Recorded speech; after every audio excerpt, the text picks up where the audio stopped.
All right, all set. Thank you.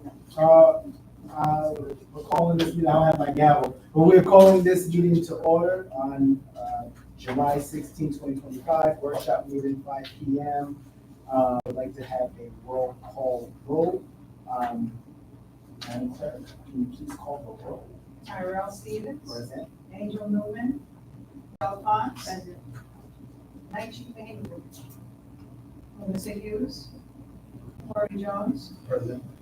Maria Mendoza. Present. Stephen Williamson.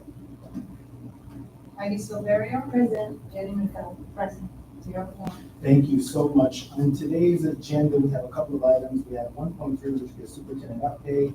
Then we will have 2.1, which will be an update on federal administration for some of the cuts. And then we'll go into a working session, which will have a couple of things that we'll discuss then as well. We are going to allow the acting superintendent, Dr. Dillon, to lead us through the superintendent update.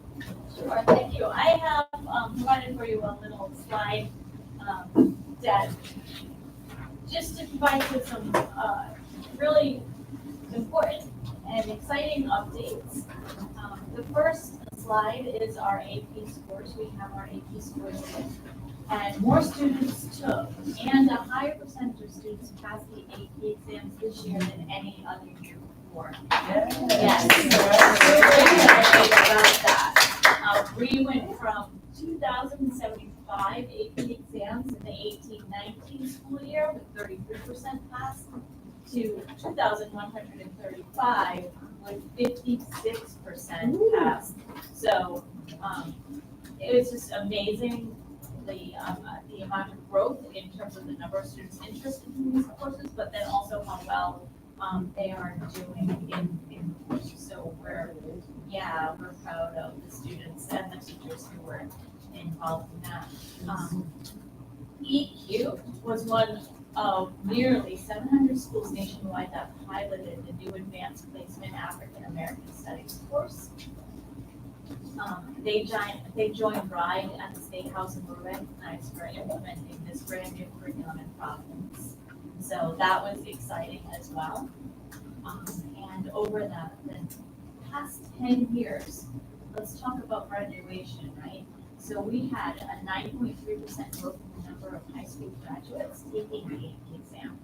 So connecting graduation to the number of students who are taking and passing, it makes Rhode Island the state with the fourth highest growth in the nation. Yes.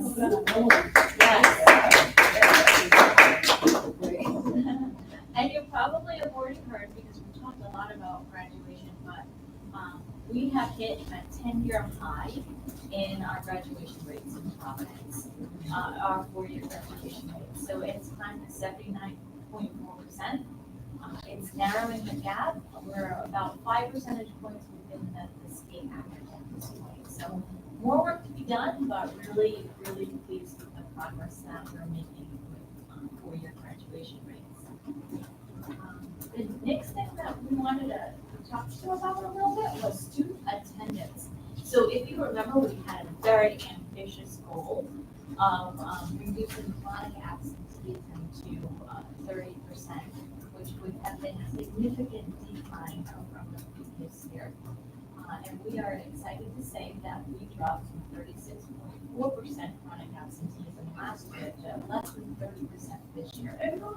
Yes, exactly. So we're super excited. Again, last 10 years, this is the best rate.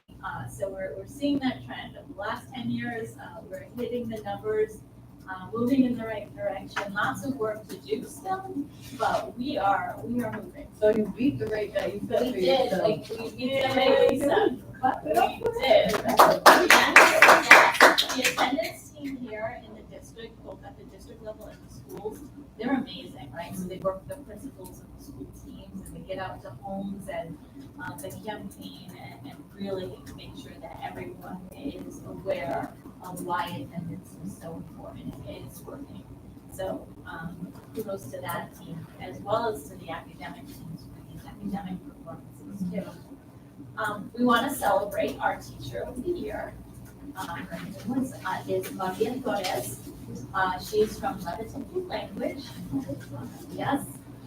She was an alumni of Providence Public Schools. She's been here with us for 22 years, and she is so committed to our multilingual programs, and is a teacher at the Leviton Dual Language Program. She is really about full child advocacy. She is really involved in the instructional leadership program at the team and the social emotional learning programs that they have at the school as well. Definitely the right choice, although we had so many excellent nominees this year, it was difficult, but Ms. Torres, she just fosters this joy and energy around cultural pride and growth and real world learning. So we're happy about being able to recognize her as Teacher of the Year. A couple of student highlights that are not in there that I just wanted hot off the presses. We had 1,408 students graduate from Providence this year. And they have had so many achievements and awards. They've been accepted to prestigious colleges, Air Force Academy, Amherst, Brown University, College of Holy Cross, CCRI, MIT, New York Institute of Tech, Providence College, Rhode Island College, Smith College, URI, and Villanova, just to name a few. In June, Mayor Smiley joined Superintendent Martinez and the Providence Fire Department for CTE graduation. And they recognized 11 students who graduated from that program, which is an up-and-coming program, lots of student interest, but also a strong career path. So we're excited about that. One of our graduates was featured in the Providence Journal this week. Chief Petty Officer, volleyball champion, EMT training. That's one student's resume, all of those things. So we're super proud of Central High School's Emily Bolanos. She's also received the highest rank of Chief Petty Officer in the U.S. Navy SEAL Cadets at the age of 18.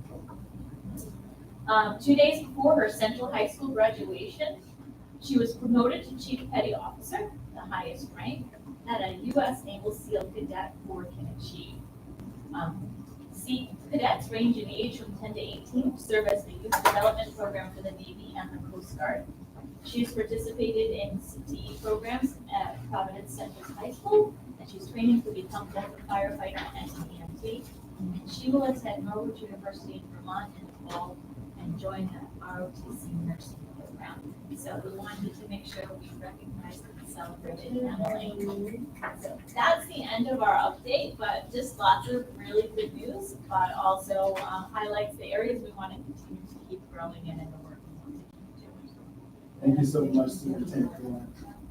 We're going to move to item 2.1 under our notification from the administration. We do have Brandon here from RIDE, who is the Chief Financial Officer. Are you going to lead us through this portion? I'm going to lead, but he's here to answer questions. Yeah, especially if there are state level questions. So our leadership team here has developed an executive summary for you. It was the information is changing daily, if not hourly. So this is hot off the press. This is exactly where we are in this moment in time. And so we understand that you might not have had a chance to read it. So do you want to take 5 or so minutes to give people an opportunity to dive in a little bit? All right, so let's do that. And then I'll go through, give you the highlights, and offer an opportunity for questions if that makes sense. Absolutely.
What's that?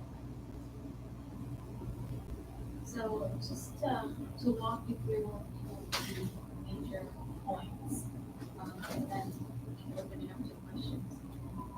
Historically, we have received around the same amount in our title funds that we're showing here for this year.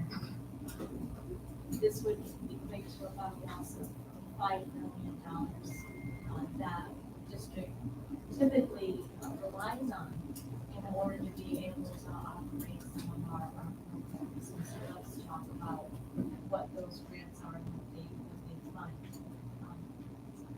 There are several grants that fall under the federal government. There's an IDEA grant and an PP grant. Those are for special education students. The district will continue to receive that, so you don't see that listed here. We also receive something called the Title I grant, and that is funding for students based on income levels to provide additional programming to support students who might be homeless, and we are still continuing to receive that. So those three parts of the whole package are untouched. The problem is that there are other sections that are not untouched. The first one is Title II.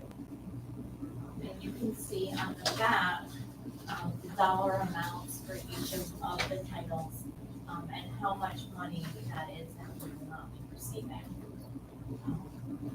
Title II, we use for improving our practices, for professional development, for leadership development, to make sure that all of our staff really have the background that they need in order to provide and to deliver strong educational programming to our students.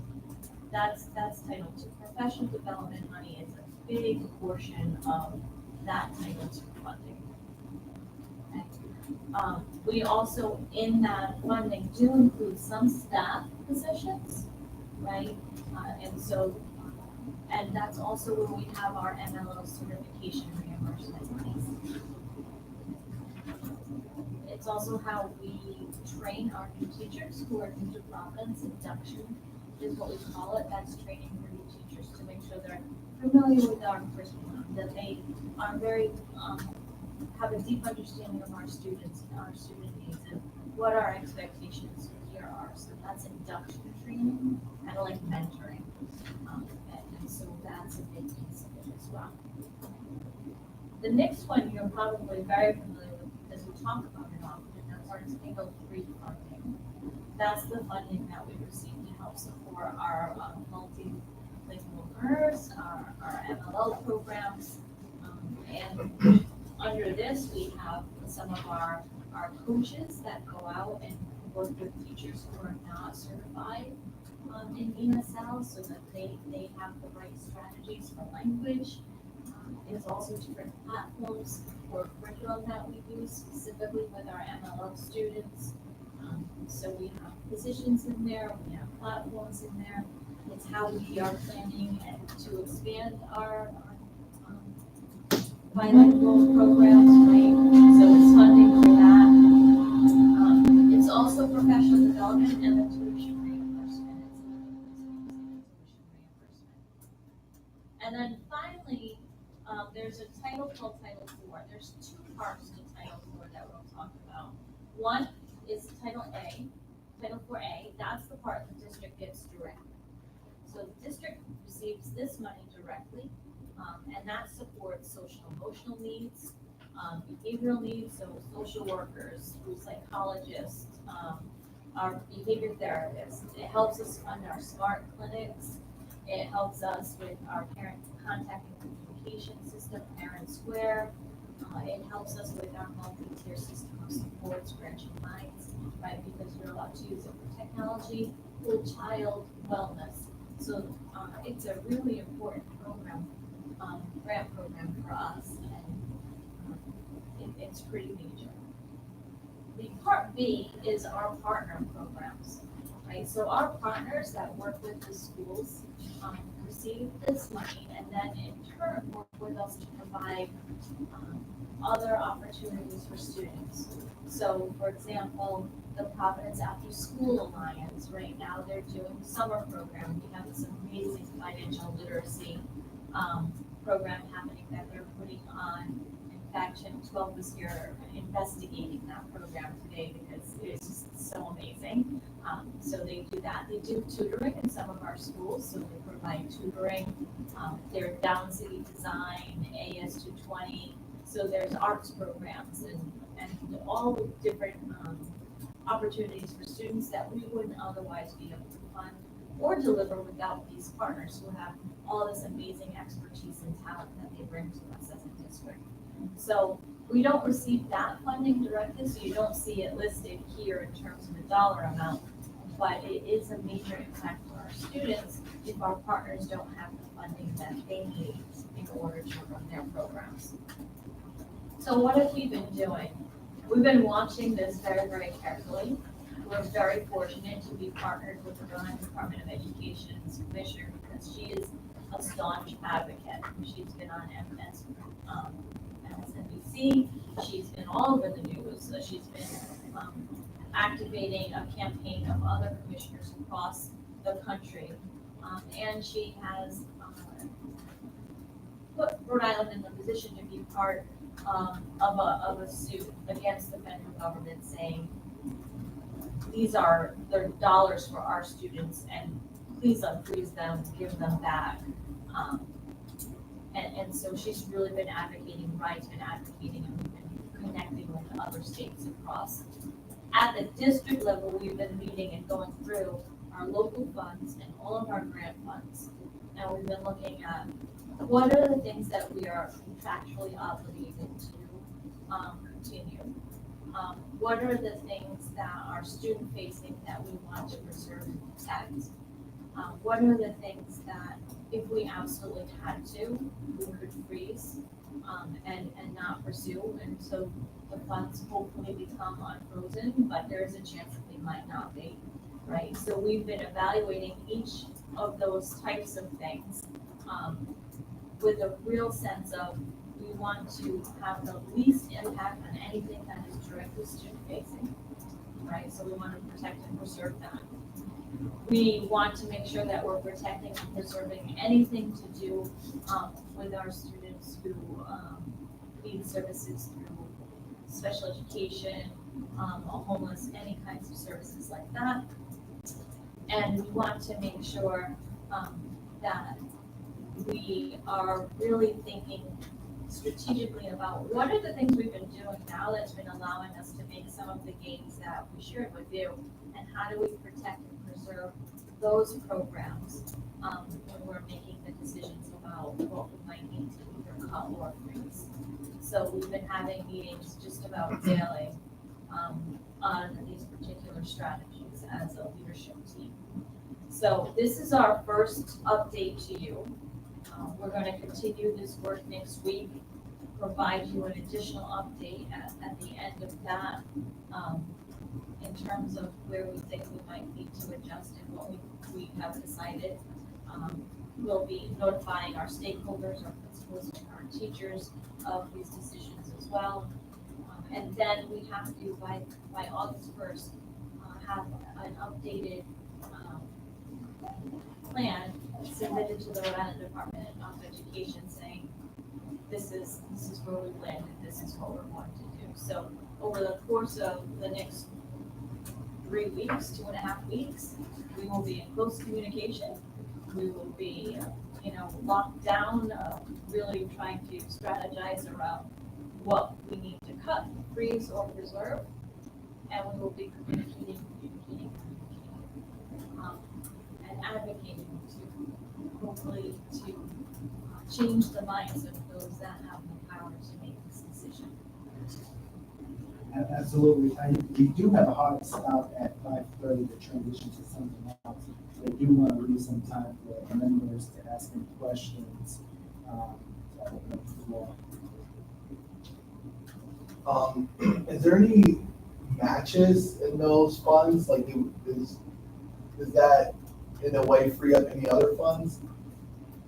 And I'm not assuming that those funds would be free to use for anything else. I'm just Do you curious. mean, so the federal government takes this bucket of money away but gives that bucket? No, I'm saying like in order for us, the condition for that 5 million maybe to, have matched 25% or 50% of our own funds. No, there was nothing.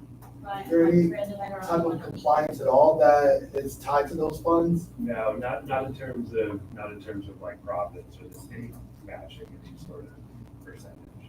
These are formula grants that are allocated on an annual basis, just based on population, poverty percentages, things like that. And I want to be really clear, Providence has always followed the rules really closely on these grants. So this isn't about anything Providence has done incorrectly or out of compliance. Providence follows the rules. This is just a decision that came from the federal government. We are being hit at a higher percentage than many districts That's nationally. what our district looks like. Yeah, so we are being hit at a higher percentage in terms of the impact in dollar amount. Yeah, I just know that there's some like federal kind of like mandates that make it difficult to, think innovatively about education and, think outside of like this linear. So, with all the horrific things that, we know will come from this administration, I would, my small, probably, naive hope was that we could free up some of those, mandates and maybe be able to think more creatively, like even just like the testing. I'm not exactly sure how the testing mandates work, but like the testing mandates and like the race to the top and like all these kind of policies that have been passed from Republicans and Democrats that have like constrained what states and cities can do with public education. Any other members? I want to also say that another strategy we're taking is we're going to write for as many competitive grants as we can. Right? So we will look at that and do that as well. In terms of creativity, sometimes the competitive grants give us a little bit more options for creativity. But some of the things that you're speaking about, we don't fund at the district level, right? State testing is funded at the state level. And so, yeah.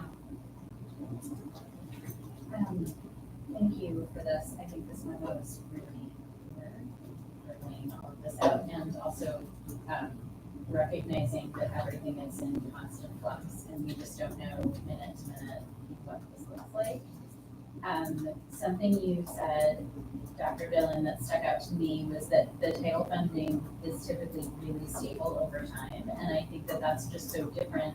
We spent all spring talking about how our state funding is so up in the air every year, and our city funding had been up in the air for many, many years, and now it's clearer with this recent settlement. But now this funding that many of us might have imagined would continue to be stable over time, it is in flux, and that feels extra frustrating. That's not a question, just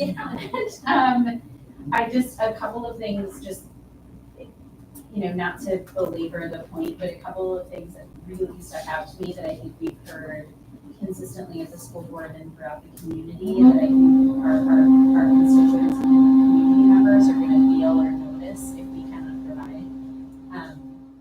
I know our teachers have often talked about how important that MLL certification reimbursement has been to get them to increase our teachers' capacity to serve our students well. I know there's a lot of energy around the expansion of the dual language and bilingual programs, and that even ties back to our local things like bond-funded facilities improvements, right? Like as we improve our facilities, we are also looking at tying that, of course, to our programmatic needs. And if we don't have the funding to do one, how might that have a ripple effect on other things that we're trying to do? Huge shout out to our communications team, who I know who isn't here tonight, about the parent contact and communication parent square under the Title 4A. That was a long, hard fought communication platform. It made drastic improvements to the way the district communicates with families, and especially I think everyone in our community in one way or another has highlighted in that same category, the Title 4A, the direct student services for social emotional needs. I know that we heard, particularly in like the mental health fair and the student-led initiatives around that, but at every grade level, in every school, in every community, we know that our students, all students, need those supports. And this is devastating. This is funding we need, and as we said, we hope that it will come. But even a short delay is problematic, and it's so disappointing that we learned this immediately at the very beginning of the new fiscal year, when we spent all of that time carefully planning in the fall, all year, really. I mean, we're already starting now to plan for next year, so it's like to get that smack in the face at that point, it was really challenging. And I do want to also give a shout out to your boss and the commissioner. If you did not catch her piece on MSNBC, it was really powerful. And I'm really proud of our state of Rhode Island, for the commissioner and for our attorney general for being at the forefront and working together with other states to really advocate for what all students need. So Thank you so much. The commissioner's really taking the lead on this, too, other states are following Rhode Island because of the initiative she's taking, so. And we, are taking all the notes down, but we are actively trying to figure out all the pieces of close communication. We value every single thing. They're so critical for our students. None of it is extra. None of it is, None of it is extra. none of it. If I could just add, without saying too much, that it's also incredibly ironic with many of the same people who insist that it should be a priority if you don't speak English to assimilate into society and learn English, are the same people who are cutting the funds that allow us to help people acquire English. So, I know we all noticed it, but I just want to say it. I honestly didn't even put two and two together. Any other members? I just, again, thank you for putting this together. We're getting lots of calls about this, and a lot of people freaking out about like, what does this exactly mean for our services, for our students? Yes. Especially because I've been doing a lot of work with duolingual and bilingual programs, and we had just rolled out to the community that, you know, we were having all these dual language programming and all this advancement and all the schools that were going to start getting these programming. So, it looks like, you know, that might change a little. Well, this is just these are just the dollars that are impacted. It's not, this isn't our strategy yet. Okay. So we have not made decisions about how we're going to make up for these funds, right? So, this is not a strategy. We want limited impact on things that face students directly. And so as we're sitting down at the table, we're constantly saying, how much of a direct impact does this have on as a student facing thing? And is there something that we can do to offset that or not, right? We don't know the answers yet. So this is not decision level yet. This is just, these are the grants, this is what's in them, and this is what we have to try to make decisions around. But this is not a strategy yet, other than saying limit impact on student facing things. Well, no, thank you. That's the answer that I will be giving people. So no, but thank you again.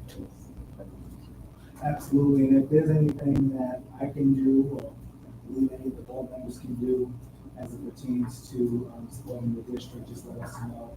And the commission is getting ready to get for that big campaign, from what I heard, so just keep us in the loop. Yes. I'll be in agreement to that. She will be putting out the communication about that campaign, so I think that's probably one of the pieces that you could look forward to and support. Thank you so much. Yeah. Anything you want Thank you for. yeah, you can close it. Oh, I was just gonna say, feel free to reach out to the finance office at Ryan's, who will be a partner for you in the state as well. And thank you for having me today. Absolutely. Thank you for coming. Thank you so much. We're gonna, thank you. We're gonna shift over to item 3.1. I know we have, used to be my professor. You got muted on. I don't know how we're gonna. Oh, you gotta mute the TV. No, we can't do that. Oh, the video. Yeah. Can you hear us without? No, I have to unmute it, they can hear us, you can't hear us. Have a good night. The laptop issue? Which one's projected to you? Is your phone projected? No, the laptop is, Oh, and how come the phone? I'm sorry, Why the phone? because then he can't hear us through the TV, he won't be able to hear us. But can you hear Is the it TV? Oh, everybody hear us through the laptop. Can you hear me? Yeah, so I think we should up the phone.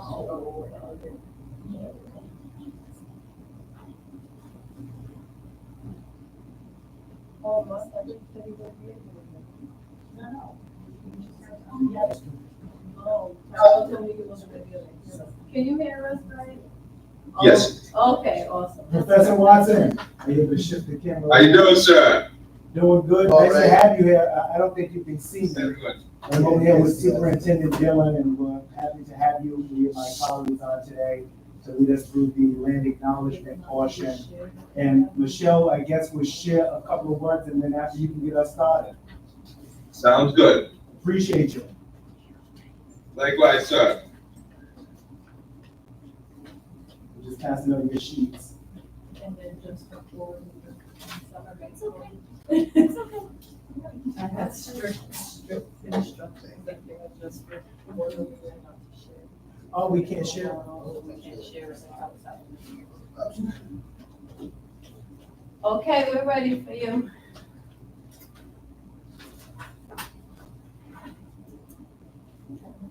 Very good. So first of all, let me greet properly. Wani kisa ni tampa. Naskata squamsa nutwis nisu ushpana. Ni tibulong sejum to mashipag nahiganse to nanhiganak. Buto Timian. Ka ni Chief Executive Officer to Providence Cultural Equity Initiative. Wani Mosquito ka akuni. Good day, friends. How are you all doing? I am Raymond Two Hawks. I am Principal Chief of the Mashipag Nahigansa Tribe, but more relevant to our discussion tonight, I am also the Chief Executive Officer of the Providence Cultural Equity Initiative, which is a nonprofit cultural consultancy based in this lovely city of Providence. I'm very pleased and honored to be here this evening to talk a little bit about land acknowledgements. So just for a little bit of context, the workshop I'm giving, PCI usually charges for it, but I really like y'all folks.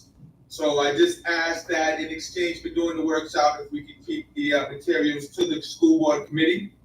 That way, if someone else hears that I did a good job tonight and they say, well, could you put me in touch? They won't have gotten the cart in front of the horse, if you get where I'm coming from. So that's all that's about. But you have that document, so let me just share my screen here, and we'll just briefly go through it. I know you all have a lot on your agenda this evening, so I don't want to keep you here too long. We titled this "A Practical Guide for Developing an Appropriate Indigenous Land Acknowledgement." And we say appropriate because so often I've seen land acknowledgements that come across just like a, hey, we checked the box, we did that, let's move on with our meeting, with our function, with our whatever. And, you know, it's nice to be acknowledged, but we don't want to be tokenized, and we don't want to just be a box check. So when you are developing an indigenous land acknowledgement, there should be three kind of general goals that are in place in terms of how and why you're developing that land acknowledgement. And we call them the three I's. The land acknowledgement should be inspirational in terms of the interest, the benefits, and what it mitigates against. Intentional, so what are the goals, what are the impact, and what is the language that you're utilizing around that? And then it should be informative. You really shouldn't have a land acknowledgement that doesn't teach you something about the nation that is being acknowledged or the lands that they're from. So when you put these three elements together, you get something that, in our opinion at PCEI, it adds a level of profundity to what it is being done. So folks don't just like, oh, well, what was that all about? Oh, here goes another one of those. But they're like, oh, wow, okay. I gave some remarks this past weekend in Situate at the Hope Library there.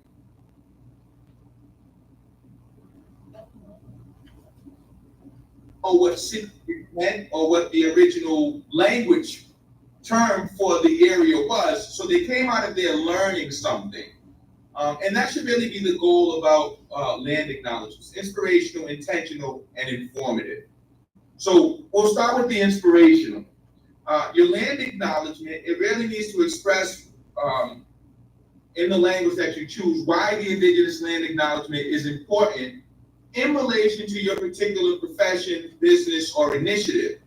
So whenever I help to craft or whenever I produce them, I always like to relate the land acknowledgement to the purpose of the meeting or the event that we're having. So if we're talking about education, then I want to talk about the fact that Indigenous folks were the first educators that were here. If we're talking about business development, I want to talk about the fact that the Indigenous folks were the first commerce and trade professionals that were here.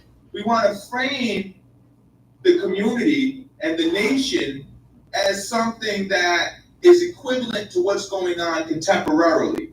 We don't want to talk about them as if there's something in the past that was done away with.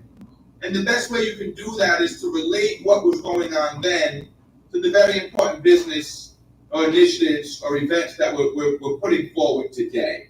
So you want to express why the Indigenous Land Acknowledgement is important in relation to your particular profession, business, or initiative. You also want to identify what you want the Indigenous Land Acknowledgement to safeguard or mitigate against. So once again, if we take it from education, then you may want to say something to the fact of, keeping these folks in mind, we want to do things today that honor the importance of education, that honor the importance of our youth, who are our future generations, who are our most valuable asset. But you want to connect the Indigenous Land Acknowledgement once again to the importance of safeguarding or mitigating against things that are important to your profession, your business, or your initiative. Excuse me, once again, I'm sorry, I'm on Little People Patrol. But you want to once again connect the land acknowledgement and the nations that you're acknowledging with it to the work that's going on today and to the goals that you have today. Thirdly, you want to acknowledge a sense of respect for the indigenous heritage of the land as it relates to current uses of the land by your particular profession, business, initiative. I think you kind of get where I'm going. It should be something that inspires folks with the work that you're doing today by showing them that what you're doing today is just a contemporary iteration of something that's been going on in these lands since first contact with the English and before that. And once again, just connect the indigenous land acknowledgement to the broader history, legacy, and contemporary impact of place and space. So, indigenous folks were educating their children, indigenous folks were doing commerce and trade, indigenous folks, whatever the case may be, they were doing some form of that before, and you all now in these same lands, but in a contemporary fashion and in a contemporary context, are carrying on that legacy of these folks that were doing this hundreds of years ago. What this does is it pulls that community into the here and now. It doesn't treat them like there's something just from the past that you got over. And in that manner, it can be very inspirational to the folks that are hearing it to think about, wow, the work that we're doing, the work that we're hearing about, it's been going on for hundreds of years. So these folks are a part of a legacy, something that has been present, and they are continuing that. And wow, I feel really inspired now to think that what we're doing today connects back that far. I'm going to save questions to the end just because I know under time constraints. So the second one, you want to be very intentional with your land acknowledgement. So highlight the contemporary presence and relationship of indigenous communities to the land. And once again, this ties back to the inspirational, but be intentional about treating the community as a living community, as a legacy that's here right now.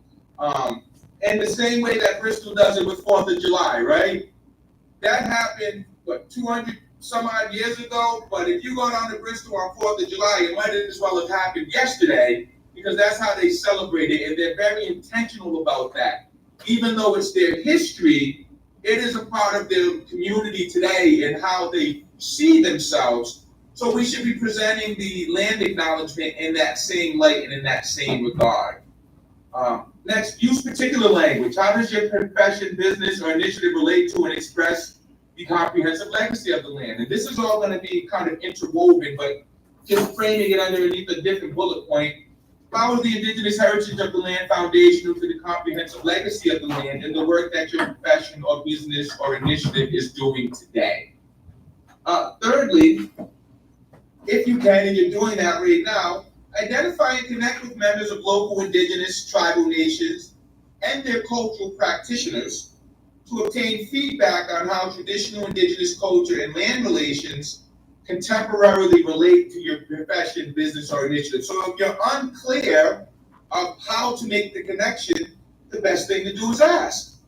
Hey, we're coming from a school committee background, and we're grappling with all of these issues around educating our youth, and we want to do a land acknowledgement. How can we connect the work that we're doing today to the history and heritage of the land, but in a manner that treats it in a contemporary manner and honors the legacy? And in case you haven't had the opportunity, indigenous folks love to talk about their history and their culture. So I'm sure you'll get much more than you're asking for, but the key point being there, ask. If you're unsure of how to make that connection, ask. And that way you're developing something that is informed, and that you can say, no, we took the time to actually ask, and that's how we were able to make these connections. Lastly, for intentional, adopt an expansive mindset rather than an inclusive mindset. I share this because I am one who does not like to be included in things. If I'm being included, then that means that the structure is already set. It's already been decided on what's good and what's bad, and you want me to fit into that. If we're thinking expansively, then what we're saying is we've got this, but we want to go further with it. We want to grow it out. We want to touch more people. So who can we reach out to that's going to help us to expand beyond where we're at? Not to invite anyone to come into your space and abide by your guidelines and your sort of things, although that might be a good thing. But if we're thinking expansively, even if we have those guidelines and those sort of norms and standards, we're still saying that there are folks out there that can help us to reach more, to understand better, to maybe adopt or change in manners that will help us to be more successful. So when you're doing your land acknowledgement, keep that in mind. Use it as an opportunity to encourage folks to be expansive rather than inclusive. And once again, if we're being expansive, then we're trying to figure out how the work that we're doing connects to what was going on in these lands back then. And that is going to, in many instances, cause us to think outside the box, because if we're treating indigenous communities as something in the past, then that's not necessarily a connection that we make. The last bullet point, you want it to be informative. So like I said, in Bristol, they came away knowing that Situate was actually south to it, and that it met the Cold Brook. Not many people know that downtown Providence is Massachusetts, and it means the land between the two rivers.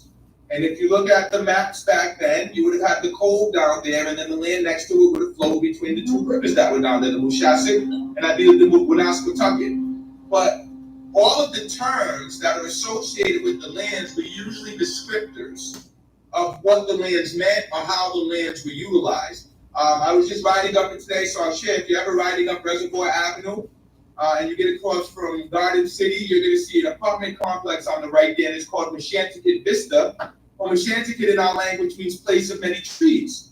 So once again, that would have been a place where lots of trees are.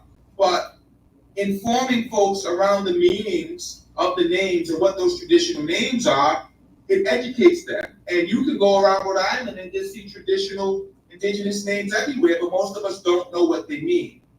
Identify the indigenous tribe and indigenous nation whose land you are acknowledging. In Rhode Island, depending upon where you're at, you could be in Nipmuc territory, you could be in Pokanoket territory, you could be in Narragansett territory, you could be in Niantic territory.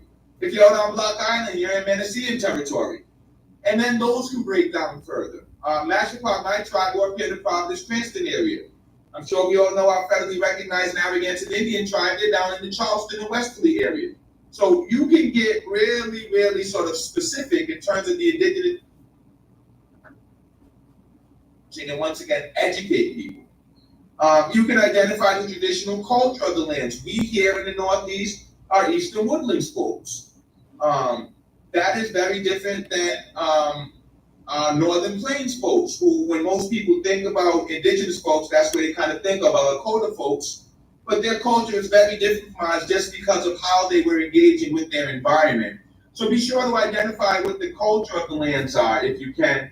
And then if you have, if it fits as well with the traditional use of the lands are that you're acknowledging. So you might have this place that was utilized for fishing. You might have a place that was utilized for hunting. You might have a place that was utilized for ceremony. If you can share that as well, once again, it's all a part of being informative. Underneath this, I just put some different resources if you're looking for information about Narragansett folks in particular. You can also get some on Poconokeets as well. But you can feel free to look those up. And then the last thing I want to share with you all before we close out and I stop my yapping here is just a land acknowledgement that I developed for a function that was going on for the Providence Human Relations Commission, I think last year. And once again, this won't have all of the elements, but I hope it kind of captures generally what I'm speaking about, and I'll just read it.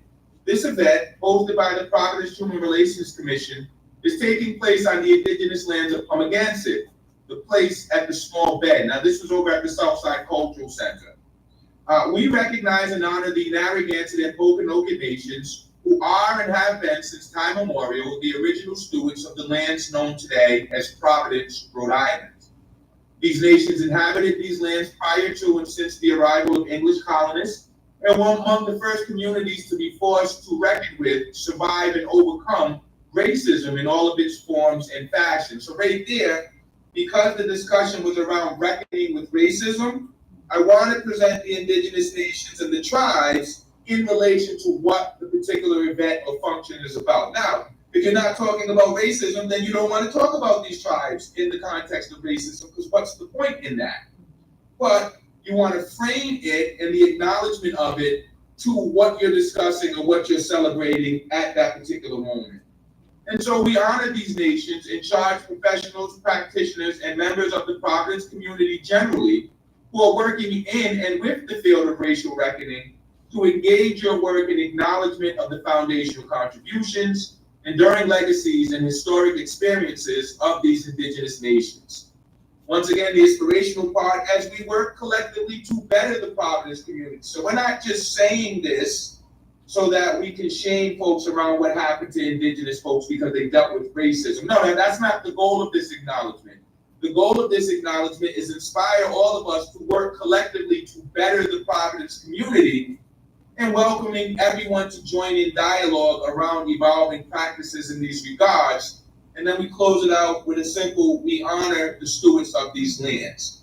I hope you can see how, once again, this doesn't capture all of it because I didn't necessarily talk about the use of Pumagansett, what it was used for, but generally it's hitting on most of the points that I brought up. It doesn't leave anyone in a position where they're like, well, what was the point of that? It connects it to the work that is going on in this particular function that we're at.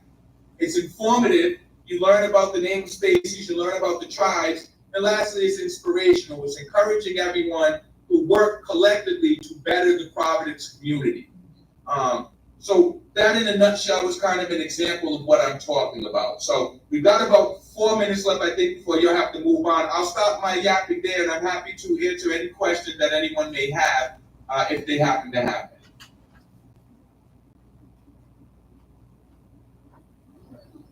I think it was very clear. I just want to say thank you so much. My name is Michelle. I haven't had the opportunity to meet you in person, but I'm the secretary of the school board. I've heard nothing but great things about you, and I appreciate you on the cuff doing this, like last minute. We reached out kind of last minute, and this was very informative. I think my only question is, once we develop our land acknowledgement, would you mind looking it over for us? Not a problem at all. If I'm not mistaken, I've had some brief conversations as well about the potential to engage the city council around trying to develop one as well. So absolutely, if you all are in the habit of acknowledging my folks, then I'm happy to be of support if I can. Yeah. Thank you, Ray. Corey, I don't know if you remember me, Corey Jones. Yes, sir. How you doing, brother? Good, appreciate you. I already started riding mine. Are there any other questions of Heidi? So Would you recommend that we have general language that is the same for our meeting, but acknowledges the different tribes and the different areas that we are, having conversations in? So I think that's very much up to you. I think that you want to acknowledge the nations, but you don't necessarily need to feel obligated to acknowledge every nation. And I say that because if this is out in Bristol, then there's no reason for Bristol to be acknowledging the Narragansetts necessarily. That's Pokanoket territory. If we're up in the northern part of the state, well, there's really no reason to talk about Pokanokets and Niantics. That's Nipmuc territory. It just so happens that Providence, the original space, and this is all indigenous politics, it was on the east side of the Mushasik River, which was technically Pokanoket territory, but they had been decimated by the diseases that came with the English, so they weren't able to hold on to it, so the Narragansett said, we'll handle that for you. So my Antinomi sent Roger over to the east side because his Sagamores, his sub-chiefs, were upset that Roger and his crew were in their hunting lands, and they were getting ready to do something to them. So being very astute, go across the river, you're not in Narragansett territory anymore, but you're close enough to engage with me. So in that acknowledgement that I did there, I acknowledged both Narragansetts and Pokanokets because that history's tied to it. You don't need to try to be everything for everyone. Everyone wasn't in Providence. Now, the flip side to that is, as the capital city of the state, maybe you do want to acknowledge all of the tribes that are there. What I really want to say in answer to your question is, think about how you all want to acknowledge that. And like I said, I'm happy to add some perspective. What I would suggest is we worked with the city of Pawtucket to develop a land acknowledgement for them this past November. I think it's a pretty solid land acknowledgement. And in that land acknowledgement, we worked with them so they not only acknowledged the tribes that were specific to Pawtucket, but also the tribes generally that are in the state of Rhode Island. So you might want to look at them, and that could be just an example of how you might want to look at crafting something for yourselves. Thank you. No problem. Anything else? Well, again, thank you again so much. Can I teach y'all just one word before you go? Yes. This is a word you can use it with any tribe in the state and even outside of it. The word is Aquani. So if you could all say it with me, Aquani. Aquani. Aquani. Aquani. It means peace be unto you. It's a greeting and a farewell. So if you bump into anyone in Narragansett, Nipmuc, or Pokanoket, or Wampanoag, you can say to them Aquani, and they'll understand that you know something about their culture and their language. Thank you very much for listening to me. And peace, I hope to see you all soon. Have a great evening. Aquani. Thank you, Professor Watson, appreciate you. You're welcome, sir. Yeah, all right. Oh, that was so dope.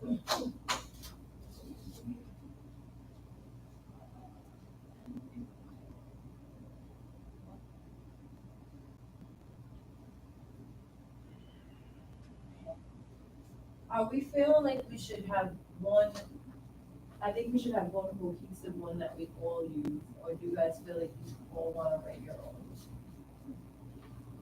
Oh, no, I do not want to be responsible for writing my. I feel better if you come up with All together circulate it. and put in suggestions. Corey, you started it, so you want Yeah. to share us on it, and Yeah, we'll also kind of give suggestions. That we don't have to do that now. That can be homework. Okay. Well, thank you all for listening. And how's everyone feeling? That was really informative. Yeah, I'm glad I think Angel he made it pretty, like, easy to understand. yeah, like, there's like a rubric, right? So, Right. I think the next part is just verifying each tribe and, you know, navigating the kind of tribe politics. As he said, it makes sense now. I knew there was like tribe politics, but it makes sense. He said that they were decimated by diseases, and then they gave the other tribe permission to, for this to be their land to help kind of protect it, and then Yeah. that's where the arguments come, that this is Narragansett, not this, and this is this, not this, so. Yeah, it sounded like he said Narragansett and Pocanopia are the Providence yeah. tribes, and that they're considered the eastern woodland folk. Yeah. That's the culture that lives here, so I do wanna put that somewhere in So there. can you hold up on sharing that with everyone? Absolutely. Lives somewhere. Bring this over to you. Yes, Miss Sheila gave us a solid and printed us a lot of flyers that we can go door to door with. If you know, community centers you wanna drop them off at. And she said this is the first wave, that if we need more, she is more than happy to, to print us some more. Who's knocking doors with me in this heat?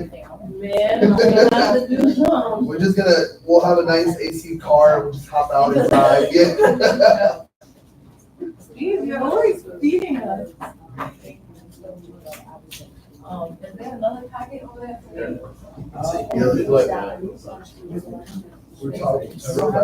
Reggie already has one. Oh, he has one. How I did gave you it to get him. one? I gave it to him. Okay, Right thank there. you. That's easy. Did you bring yours with you?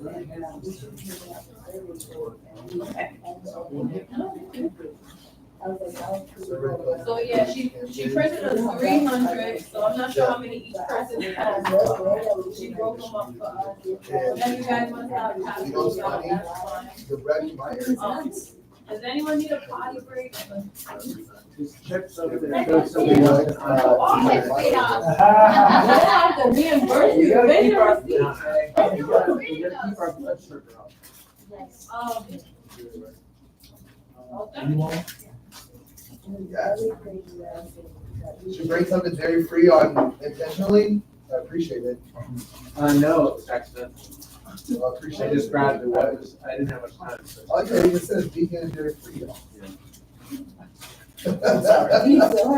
I would be like, she'd be like stuffing my lactate in my pockets, like bring it everywhere. So you're gonna end up coming home starving because they have pizza at these days. All right, guys, we got on live. I just wanna get this going. Getting that stuff done. Okay, who was able to do the homework? Did it, oh, you have to like announce the homework. No, we are, we're already in there.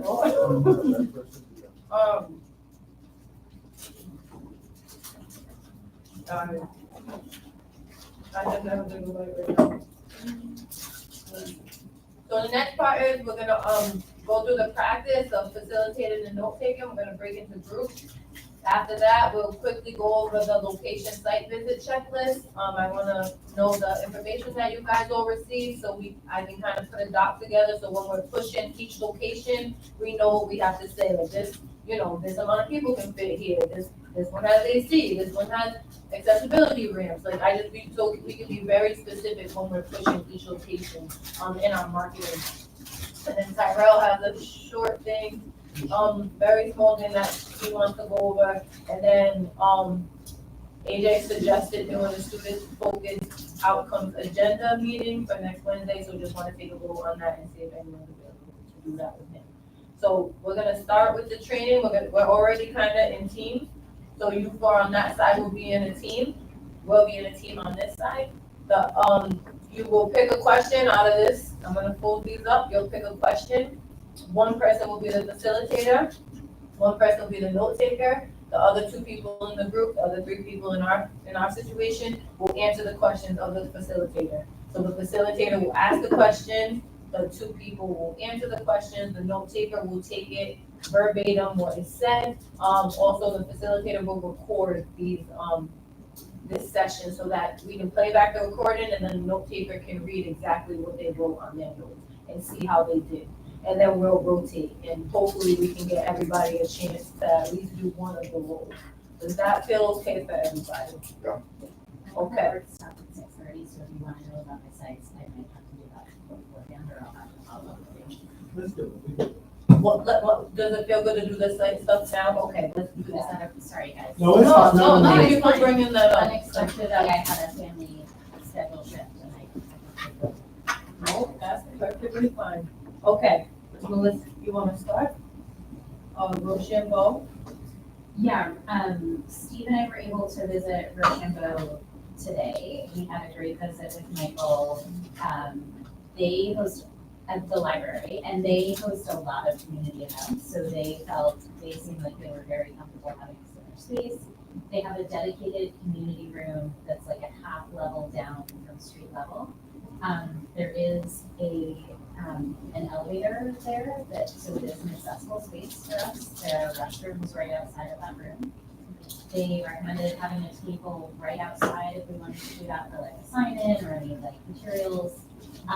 He said the room, I think with tables and chairs, like maybe up to 75 people, but it might be tight. And I would also, the site person and living in that area and knowing that space, I anticipate that will be a crowded session. So, yeah, anything else that you would highlight from that visit?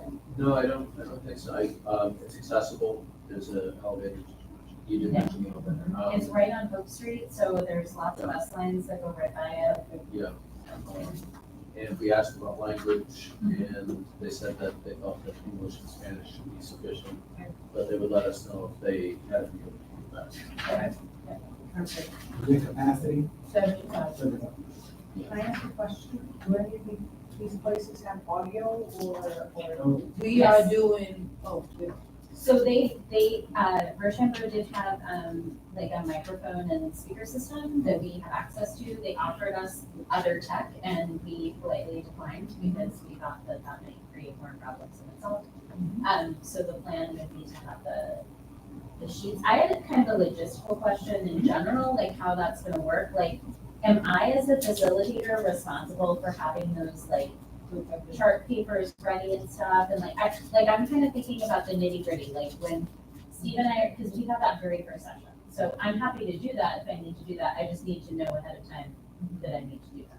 Does that make sense? Yeah, so the district is pooling all the materials together. I'm gonna go and separate all the materials by location and then drop it off to you guys to then bring to you. Right.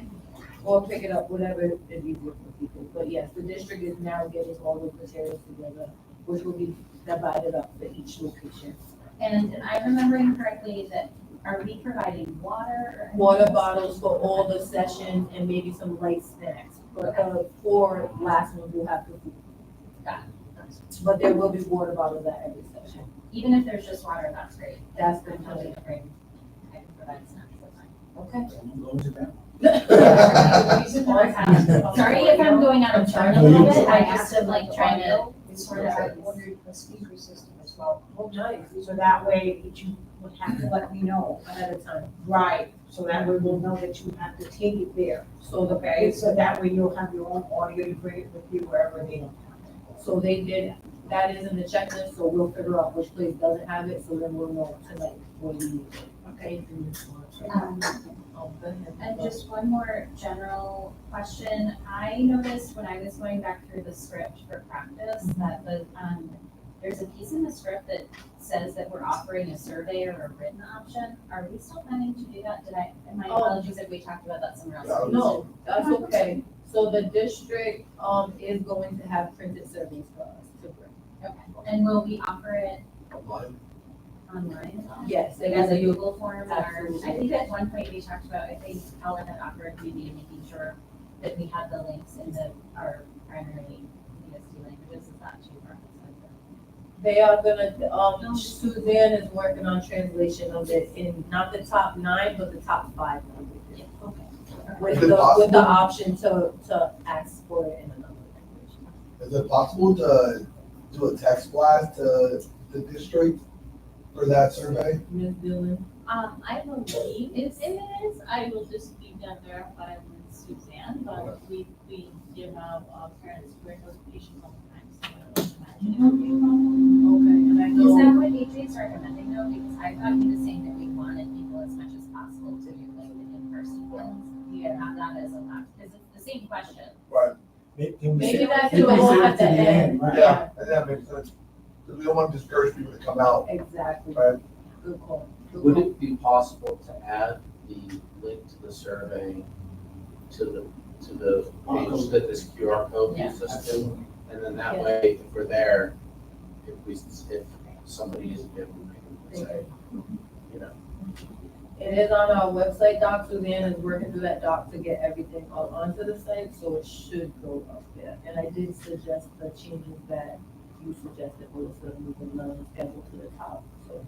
Yeah, I just noticed when you pull it on your phone, it takes a bunch of scrolls before you get to the actual date, like this part.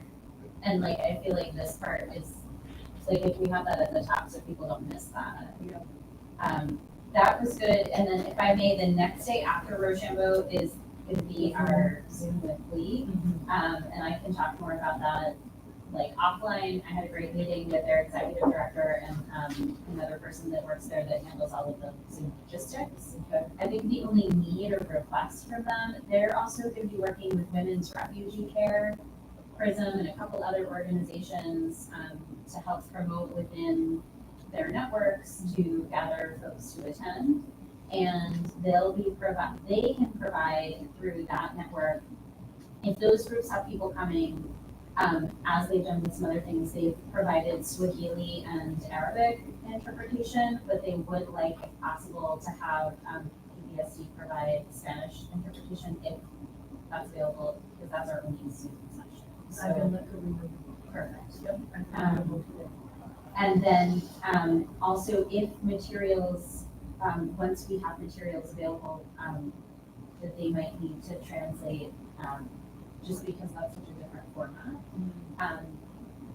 please let us know ahead of time. They're really excited and they're very experienced in being able to host that type of meeting for a wide range of families and like really excited to work and grateful to be invited into that as an outreach partner. So that's all I have. Thank you. Sorry, I didn't mean to like hijack and go out of order. I just wanted to make sure that we have this. No, you're good. Thank you. I will make sure I email Karina about having a Spanish interpreter at that Zoom. And then the materials you're saying you would need them in Swahili and.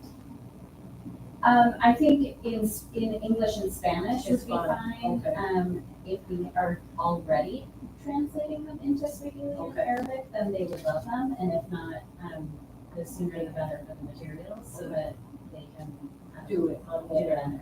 Okay, perfect. Mount Pleasant, Jenny and Melissa. Me and Melissa visit Mount Pleasant yesterday. Oh, no, yesterday. I don't know, yes, I think they're really welcoming. They are super excited that we're gonna be there. The space, the way it's set up, it looks small, but then once they're gonna have more space around, they're gonna have like signing sheet on the table. They offer us technology too, they have speakers and a microphone. They share that they have plenty of, sharing equipment and use a bench to sit people. There's two entrances and they have a bathroom on the lower level. And off-site parking, there's no parking inside the building. Only one parking, but it's only like if that person is unable to or disabled. With the ramp, correct. And I think they said maximum when they have different, depending on the event, they have jazz concert, they can hold up to 70 people. But this is gonna be a little different, so it could take up to 50 or 70. Yes. Yes, they offer, there's gonna be staff member over there, it's gonna be a security person, but that's not the name, he's an ambassador, the safety ambassador. He's gonna be there to help us in case something is out of our hands. And then obviously that Morales is gonna be our host, and we communication with him to exchange how he wants to make the announcement or how to handle the meeting. Okay. And then I met with, then I met Najee at the Refugee Center, same day. Lovely place, I love the English classroom. That's where our meeting is gonna be happening. The capacity of that building is 35 to 40 people, 2 exits, there's plenty of parking in the back and in front, so they're gonna provide us with a person to direct from either entrance. There is a bathroom and they offer a little childcare space. If we don't have to use it, they say we don't, but if we have to use it, it is available. I also asked Nikki if, because it's a refugee center, we might not have people that speak Spanish or English. And he said that they could offer at least one interpreter to help us interpret any languages. Yeah, Teddy sent me the languages, so Faith already has the languages that we need, so there should be an interpreter Okay. there also Okay. from Faith For as well. fix, okay, so even better, so we don't have to write one. Yeah, you guys don't have to worry about it. Okay, awesome. You said it was pretty cool in there, Jenny? Yes, when I went there, but I don't know how hot it could be in August and it could Right. be really hot. But it was kind of room temperature, I didn't feel like it was hot. I'm gonna put fans there, cause the city did Yes. offer fans, if Okay. you need them, just in case. What do you think, right? I know you spend a lot of time there. As long as I'm sitting on it. Okay, it will be okay. Okay, I think so. And I think you guys have like a speaker and a microphone, right? Yes, and also the TV. The TV is when, they have a lot of technology if we need to. have it. Steve, real quick, Elwood, and then we'll go to West End, so that we do. So, And you wanna add and I anything? went to the Elmwood Community Center today, and David, the deputy director of rec centers, and Jackie, who's the interim director, were there, along with Benjamin Youngwood from the mayor's office, as project coordinator. And we looked at, they said we could use the gym downstairs, but the upstairs room is really quite a lot better, and the acoustics are gonna be better. The capacity of the room is over 100 people easily. They didn't, I asked them, they didn't know off the top of their head what the actual, fire marshal capacity was, but It's nice. it's gotta be over, it's easily over 100 people at tables. Okay. And, Oh, so that's, that can be a big. they do have a play area for the children, in that same room, but the room is large enough so that they can be off on their own. Okay. Technology is not provided, but I think we might just do the low-tech option also with pieces of paper.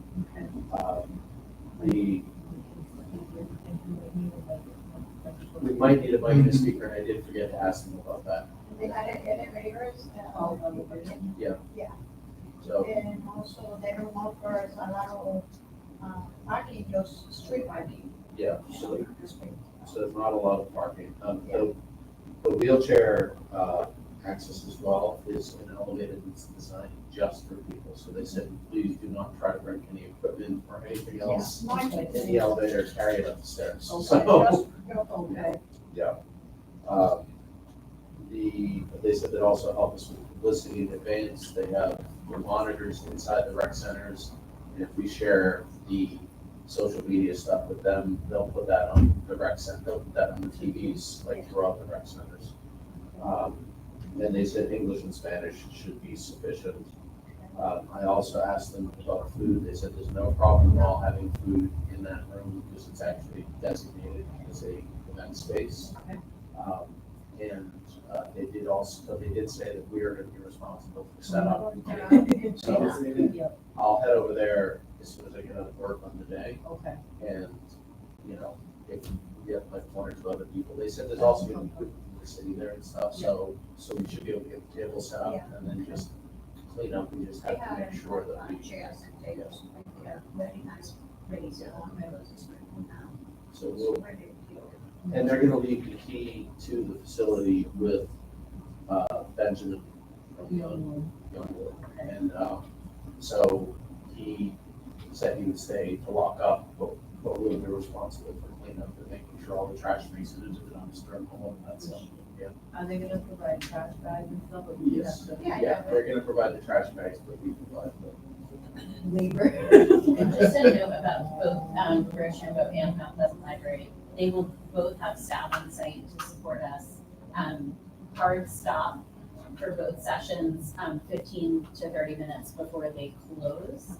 We should be fine based on the timing that we have for each of the sessions, but they will have staff on site. Obviously, we want to be gracious and help, but they have folks helping to set up the The guys also asked, security, Oh, he did? Yeah. but, we we think it's not necessary because it's not gonna be, a meeting like there people's gonna fight and, just, explain that people about students and things. Right. We don't think it's, one of the things They brought that up in mind as well, about, I was meeting with the first rec center.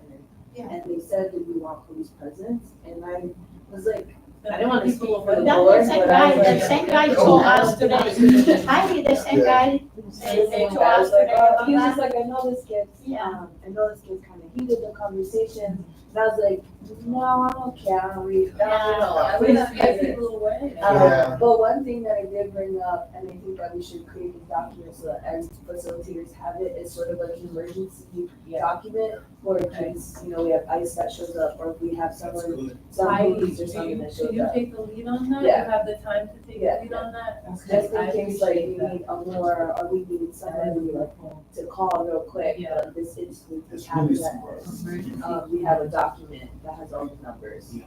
Yeah, we could have the district dispatcher, like the district kind of, or the region, like cop, on that list. I was like, we don't want to call 911 and then, they bust in. Yeah, right. And like, if there's the person who knows what's going on, the kind of community cop in that area, they might approach it differently than just call 911 when they think like there's a crisis, right? That at sounds that like level. a good question maybe for Sheila and the team at the city, to ask them if they have suggestions of how to gently have those resources available on an emergency basis without accidentally or holding their people away. They might have some suggestions of what that's for. Or maybe have like somebody, see if you have somebody from like the face officer, somebody at each of the things. Face Who's already already an there. expert in that. Yeah, but maybe designate somebody from that office to be the person who's gonna keep an eye on the situation. Safety and Because we're gonna be in, In it. if whatever, I shut up or something, or We can't deal with it. we're not gonna be there to deal with that. If they make it into the room where we're at, it's already gone too far. Yeah. So, So Heidi, if you want to start putting that doc together, and then when you have it together, we can reach out to Sheila together and see. does that sound all right? Yeah, I don't want to be And, voluntary. well, face, Karina did say there was gonna be a face They'll be there representative at every Yeah. single one. Yeah, and they know what to do. Yeah. So, that's perfect, maybe we can have them stationed towards the entrance. They know Thank you for bringing that up, Heidi, because that is Also, a they big had- worry. Um, 19, Yes. West End, please.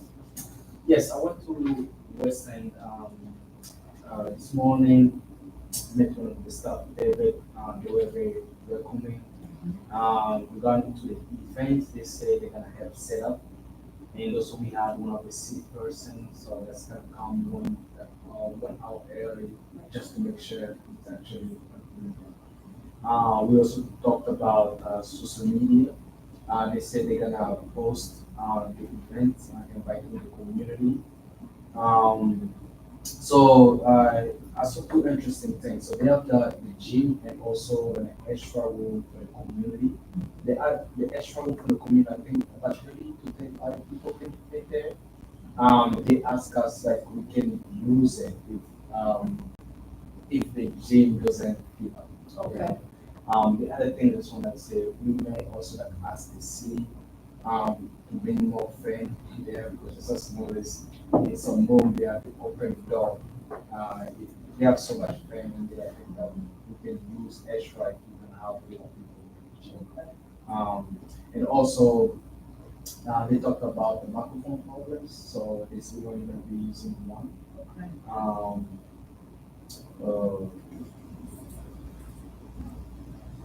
Yeah, and also like for Spanish.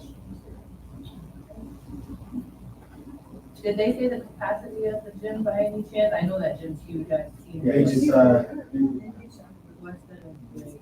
Okay. yeah, it is. And they just emphasized, and I think they said Sheila was gonna send it to them anyway, that's why it's being posted on the recreation department's Instagram, Okay. Facebook. And then in each rec department, they have like a TV that's on the wall now that sort of gives all of the updates, so they're gonna post it on there as well. Okay, Heidi, So I toured Yosi Rec with the area. I will say I was with David and Jackie. He said that HVAC systems are getting renovated this summer, so he's like, do not rely on any rec center to have these. okay. He was like, Sense. like just letting you know that. Then for Igliosi and both Rogers, they asked if we were having food in the gym, and I said we're gonna have light snacks and refreshments. They're a little hesitant with having food inside the gym, Okay. especially in Rogers because they just redid that gym. Yeah. And so they're like, if it's just water bottles, they're okay, but if it's gonna be anything more like juice or anything, they didn't really want that inside the gym. Is there an area outside the gym? Yeah, that- yeah, there's like areas outside, like the little entrance area, they said we can leave the food there. Okay. So they said that was fine. Both centers said that they don't have much access to, like microphone and speakers. Rogers does have a speaker that, their like department head Michael said that we could use, but he doesn't have a microphone that goes with the speaker. So I think kind of the status quo is that we bring our own speaker and microphone. Yeah, I know that one of the questions like projectors or screen, they have like the screens outside, but they don't have a screen inside the gym. They said that they will have someone there present, because it's extended hours anyways. So they said they will have someone present, on board if like anything happens in the bathroom, doing their plumbing or whatever, if they have questions about the facility, there will be someone there. We will be in charge of setting up and taking down. City. They said they might have extension cords or outlets if we needed it. They have the tables and the chairs. And then lastly, I asked them because I noticed that camps were going on. And so I said, is there any way that we could send a flyer home at the end of camp with all the campers with these dates and like even with the survey code? Yeah. And the head, Jackie, he was like, absolutely. He's Yeah, like, we they- could definitely their camp ends August 15th. Yep. So we can, he was like, just what we'd have to do is send it to the city. The city would have to confirm a flyer, and then we'll send it out to all the rec centers. So all the kids who go home will go home with a flyer at the end of camp with the dates and like the survey code for our thing. So Okay. I'm gonna bring that up to you guys. So I can let Sheila know, August 15th, you said, Heidi? Yeah, August 15th is the camp ends in all of the rec centers. Okay. We just have to like get an approval process to the city. That's the one the city put together, so I'm guessing We that's could gonna even be send this something. one. Exactly. Just reach out to Sheila and be like, hey, the same exact Send one. that. Can you just send it to the rec centers? Okay. So yeah, that's pretty much Did it. they happen to say capacity for each of those spaces, or do you feel worried about capacity? Okay. No. I told them, they said how many tables and chairs we would need. I said about like 5 to 7 tables with about 8 chairs and each, for those, and they were like, yeah, you could fit even more. We Okay. wanted in both of those gym areas. And they do have a separate room, Yep. both of them that can do like kids activities. But Mireya brought up a good point where she said some families might not feel comfortable with their kids going to a separate room for kids activities. But the spaces are both large enough that we can hold like kids in the back while we're having conversations in the front. Same holds true for West End. They don't want food in the gym. They do have space for kids, if they want to go there. But they were really strict on the food in the gym. And they have that back room, we could put the food in at West End time, that back, That's exactly what. they can eat in there, and then we can shuffle everything. Okay. Can I ask a library question? Yeah. Since I think all of these are part of the like, community library network. And so does the city have like a primary contact with them? Because I think they have like their individual social media, et cetera, but I think they have like obviously they have ways of communicating with the whole community libraries of Providence with all branches, because that would be a great way to promote. as They well. have their own mail system too, so we could Yeah. give them mail to distribute to all the libraries. Because like when Jenny and I were going to the Mount Pleasant Library, the person we were supposed to meet with actually wasn't there because he had to go staff a different library that was out of people, meaning like, in the sense of like they're coordinating with each other and they all know each other. Yeah, So yeah. instead of trying to like ask each individual library to promote, could the city promote, because we don't have to only promote it at the libraries where we're going, right? Like, I'm just, sorry, not saying no or work, but I'm wondering, as much as we can centralize and like leverage the city's contacts when they have like a group, because some of these are like individual orgs, but a lot of them are a bunch of rec centers, a bunch of libraries, so. Yeah, Rochambeau told me that, because I dropped off youth resource guides Yeah. at my day job, and they told me if you just want to bring like a bunch of boxes, we can distribute it to all the libraries through our internal system. Yeah. Yeah, they were really. And I have to be on the library, The block party, yeah. what exactly Jenny and I have to do with it? So I'll come there with you guys too. So you're gonna have a table in a August tent. 13th. You'll have a table in a tent with the printed surveys and then the QR code. So people could come up and you could talk to them about like the Okay, questions. You can show them, direct them to the QR code. You can have them fill it out with their hands if they're not comfortable using like the QR code. So it's just like, you guys are just having like one-on-one or small group conversations as they come by. okay. So the Smith Hill, they said they got over 2,000 people last year at that block party. Is that the one? Yeah, I see. Oh, yeah, that's really broad. Right in front of the library. And they have food and that is nice.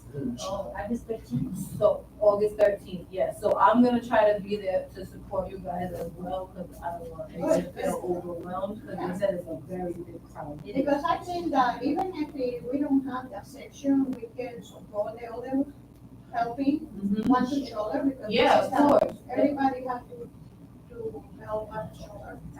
Even if it's not a day. Yeah, if you can show up, be there. Perfect. Absolutely. I love a I block really party. appreciate my.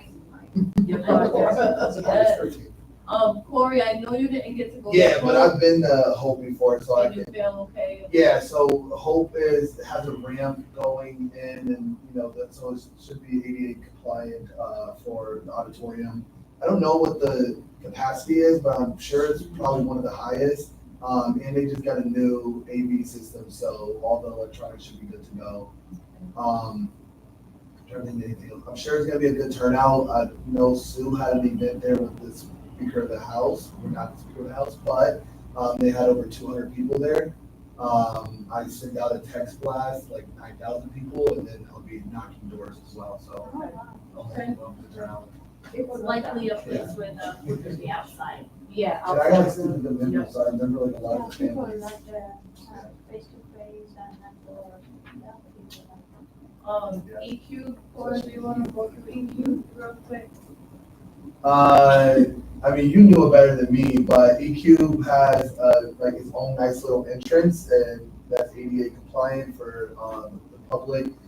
And what do you say the capacity was like 140?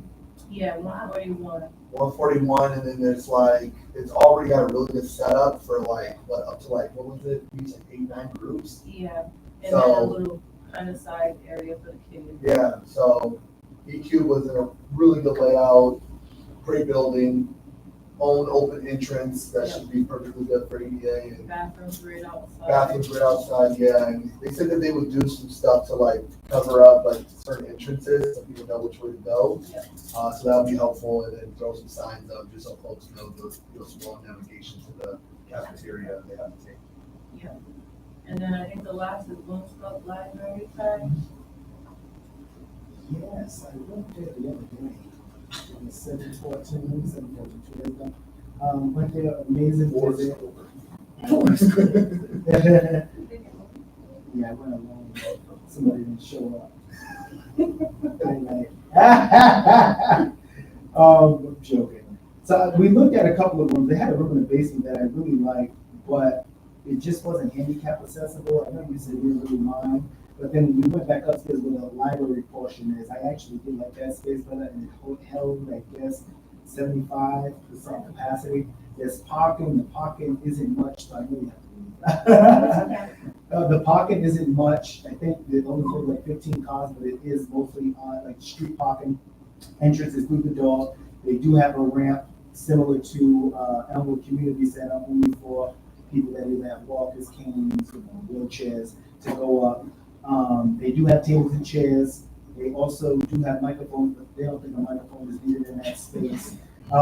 They do have a projector if needed, and then also they have like extension cords and all those different things.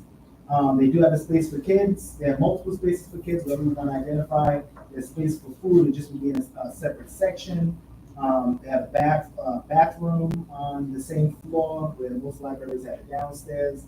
That's a plus. And then also, they have their own safety protocols. The lady had asked, she said, and she actually brought an idea up to me, which I was upset that I didn't think about. But she was saying, like she has a connection to a radio show. And she said, why don't you guys begin to sort of get out there media-wise? So one of the main things that I did, and I had spoken to Chairman Jones and Secretary Fonts about it, is say, maybe we put a list together, where we got like a draft of a list, and have some members go, not just myself, but most members go. We had met with Drew earlier today, and he said, make sure we connect with the Hispanic radio stations as well, and have, either Jenny, Medea, or Heidi, or all three of you go and speak as it pertains, or Steve, to go speak as it pertains to the listening sessions as well. One of the things I wanted to bring up to Dr. Dillon, I don't know if we reached out to Suzanne yet, but I wanted to see if the board felt comfortable with, I know that they have the communication systems that they use, but do we feel comfortable with the district supporting with like not a top 10, but like a press release and statement? We'll get one from like the commissioner, board, whoever else. Yes, that'd be good, and a good endorsement, have them send it out, because then they'll say, okay, like the elected officials actually are endorsing these community listening sessions. This is something serious, let's go out. So I just wanted to see, do you all feel comfortable with that as well?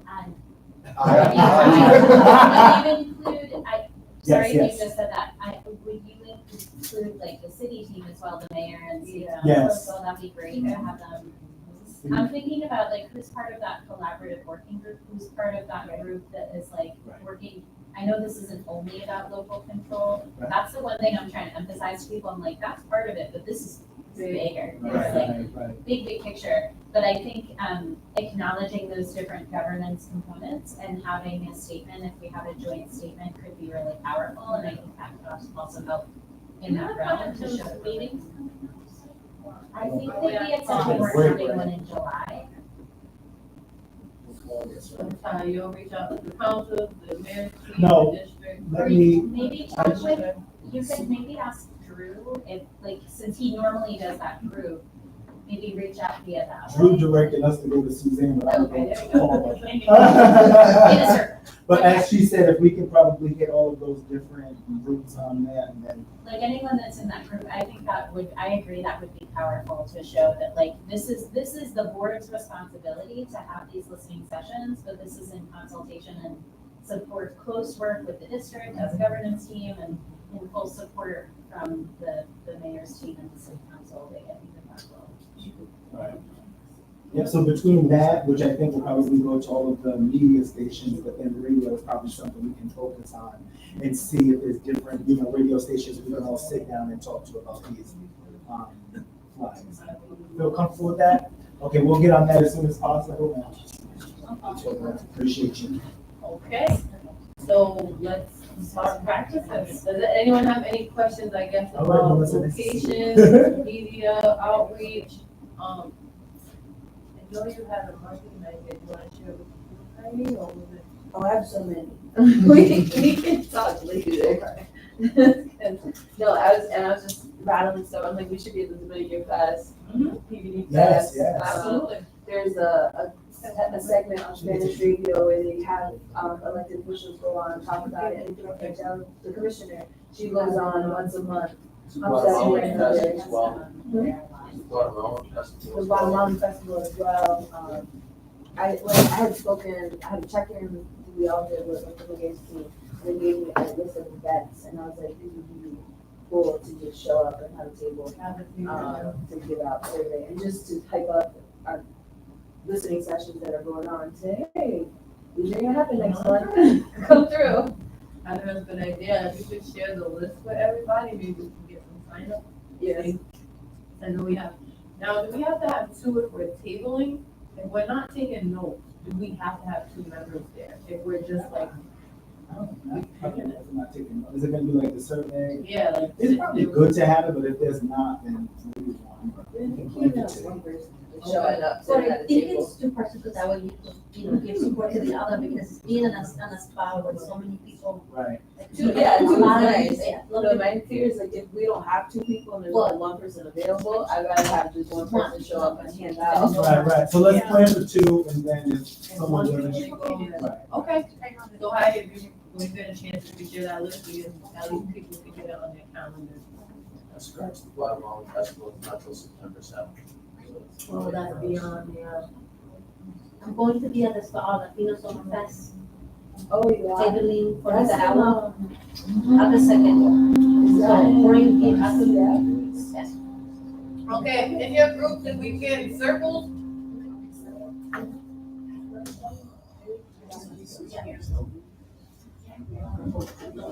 Oh, yes, about. I'll just tell you. you know, girl. Take care of yourself. All right, pick up the question. I'm sorry. I'm type person, I'll like give Abby something, I'll slip it out. I'm like, still like, give us that one. Circle up. Team. Alright. Circle up with Corey. Okay, so you pick the question. Let's go improv. Improv. Yo, you're taking that. You might as well, I told y'all, we have to like write something down. Four right here. So I'm gonna set a timer for 10 minutes for the first question, and then you'll pick a new question and switch roles. Does that make sense? Yeah, so go over, so one person is the facilitator, You pick the question, so you are the facilitator. yeah, so I record us. Yes, you record it. Someone has to be the note taker. You? Oh, me, okay. Okay, so Renee and Heidi will answer the question. Heidi's not here, so I don't know if you guys wanna wait a few minutes, but Okay, so I picked the questions on facilitating. who wants to note take first? I will take note.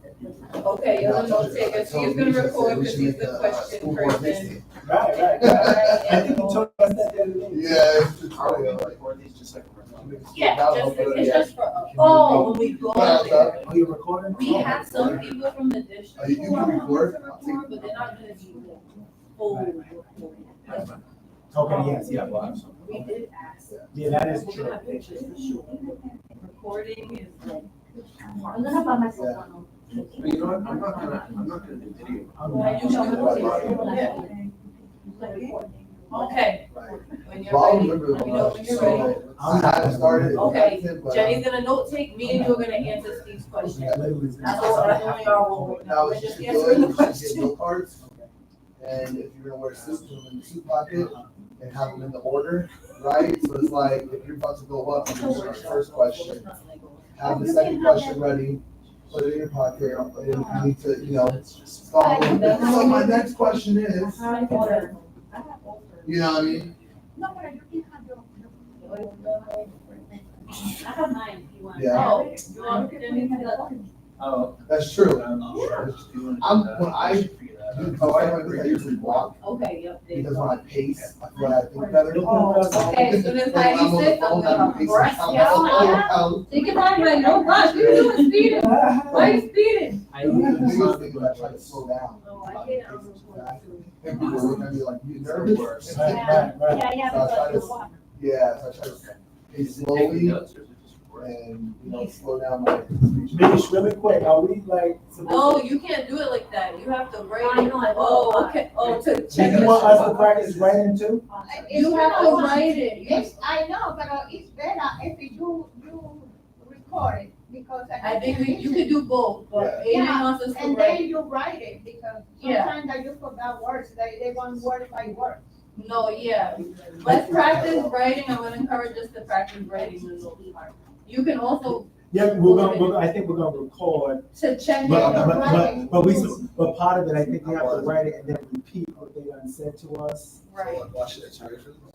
Okay, I'm gonna You are start, funny. I'm gonna start Yeah, the no 10 shit. minutes.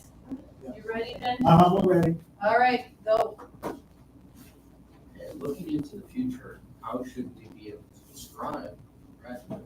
So what are things you would like students to know or be able to do successfully when they graduate? Who's note-taking? Yeah. So What are the looking into things future, that you would like how students to should know we be able to or be describe able to do graduate successfully PTSD? when they graduate?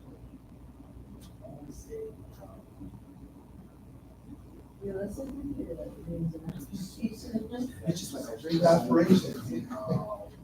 The ads are exceeding grade level in reading, writing, and math at the time we graduate.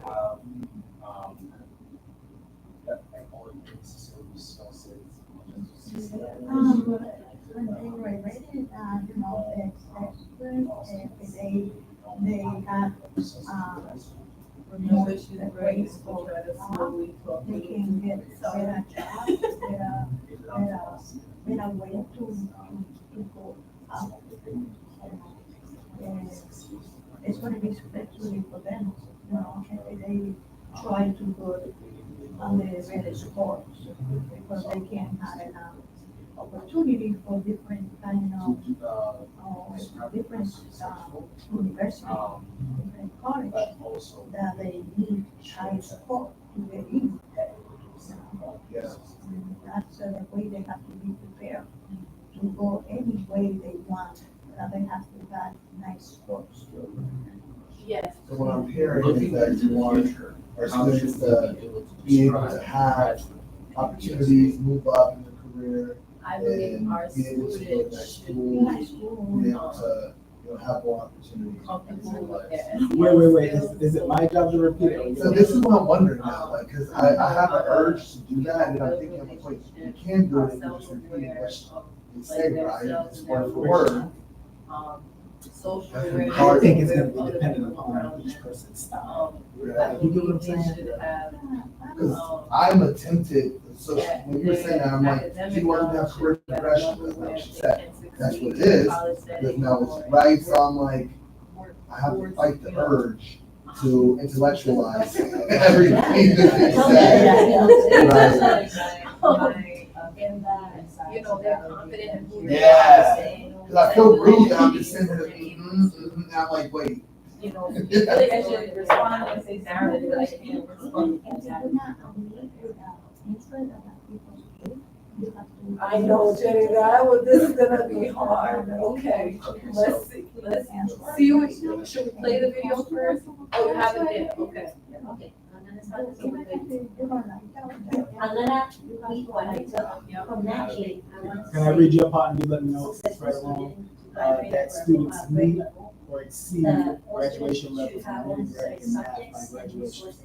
Proficiency students can graduate in Providence because of the language barrier. We want all the students to have the tools to graduate. You said it should be. And then I have for Malaya, where that students all have better students jobs, have their ways deal to see with success for emotions, students, especially social where they are awareness able to go to and different level universities. that we could Rather not give to do all this, students so they can be successful University to that graduate in hospital, business, focus studies, and So like success. right, and this is salon. Yeah, but it's not Generation of technology. Yeah. I know, right. You know, You see my right hand? That's okay. I love this. Better than mine. Oh. I'm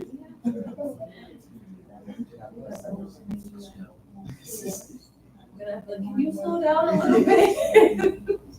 Right. You know, I'll show you, you won't have to really like. I know, right. I do, I'll show you on my notes.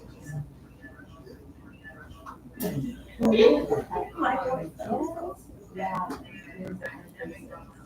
But also, in reality. Right. I press this.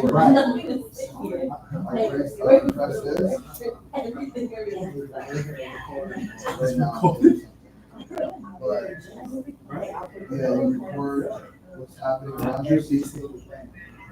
So see how it's everything we're saying is coming into this, and then when you stop it, And valid, it already valid, knows, so like, okay, and it'll know, they'll use AI. you don't want us to be, really, and then how rude am I, like, oh, can you slow down a second? Like, I gotta go down, like, you see. Should there be a time Set too? up. That's one I feel like the facilitator's gonna have to know how to like. nudge people. It's crazy. I tell people, I just find the right things to make it easy. I'm really good at making my job easy as well. This is called granola. Right. That was like one of them, was like, I just like. make sure you take space, but you make space. AI records you. So we make it on like really, Or you can like. to, I think there was a couple things that I said that. Is it getting right on? Yeah, so this is from our. I didn't use this for my See, it has all the percentages, her report out, so. This is what, Yes, so I Yes. just rotate. It's called granola, Yep. but it but might she be. not actually typing everything. No, You read the question. yes, I'm using a free trial, I believe terms is, but the thing is that, Moving on to the next what are question. y'all, Yep. You have standards for like a program? You have to like go through a long IT process, right? That's the Is challenge. it my It's a turn big to program, take notes but on my- that's the challenge, how should we use it next meeting?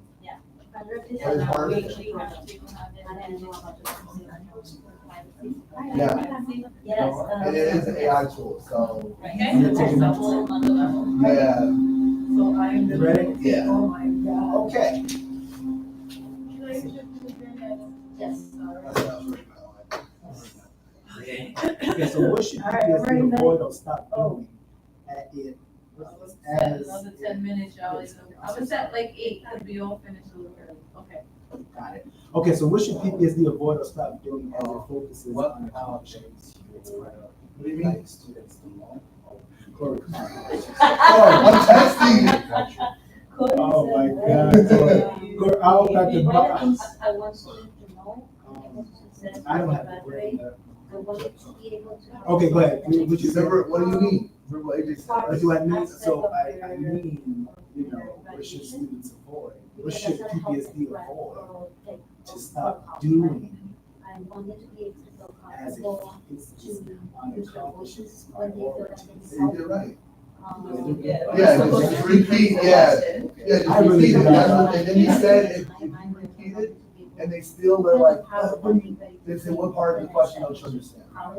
You know, like, but don't let them send us the, well, we're trying to figure out, because we want to, you know what I mean, that's when.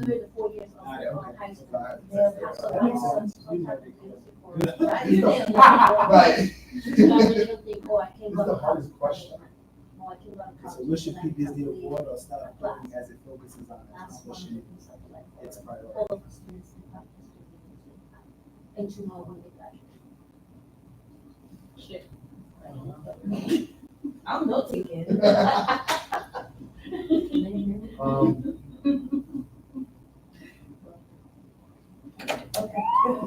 Okay, so the question is, what are things you would like students to know or be able to be successful in?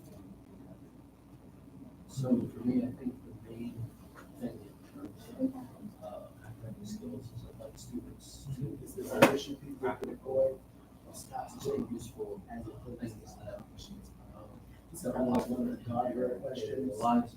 Yeah, but I also think it's like, so like, for instance, I would love to see 70 or 90% of students get CTE class or credential and graduation and be connected to career pathway.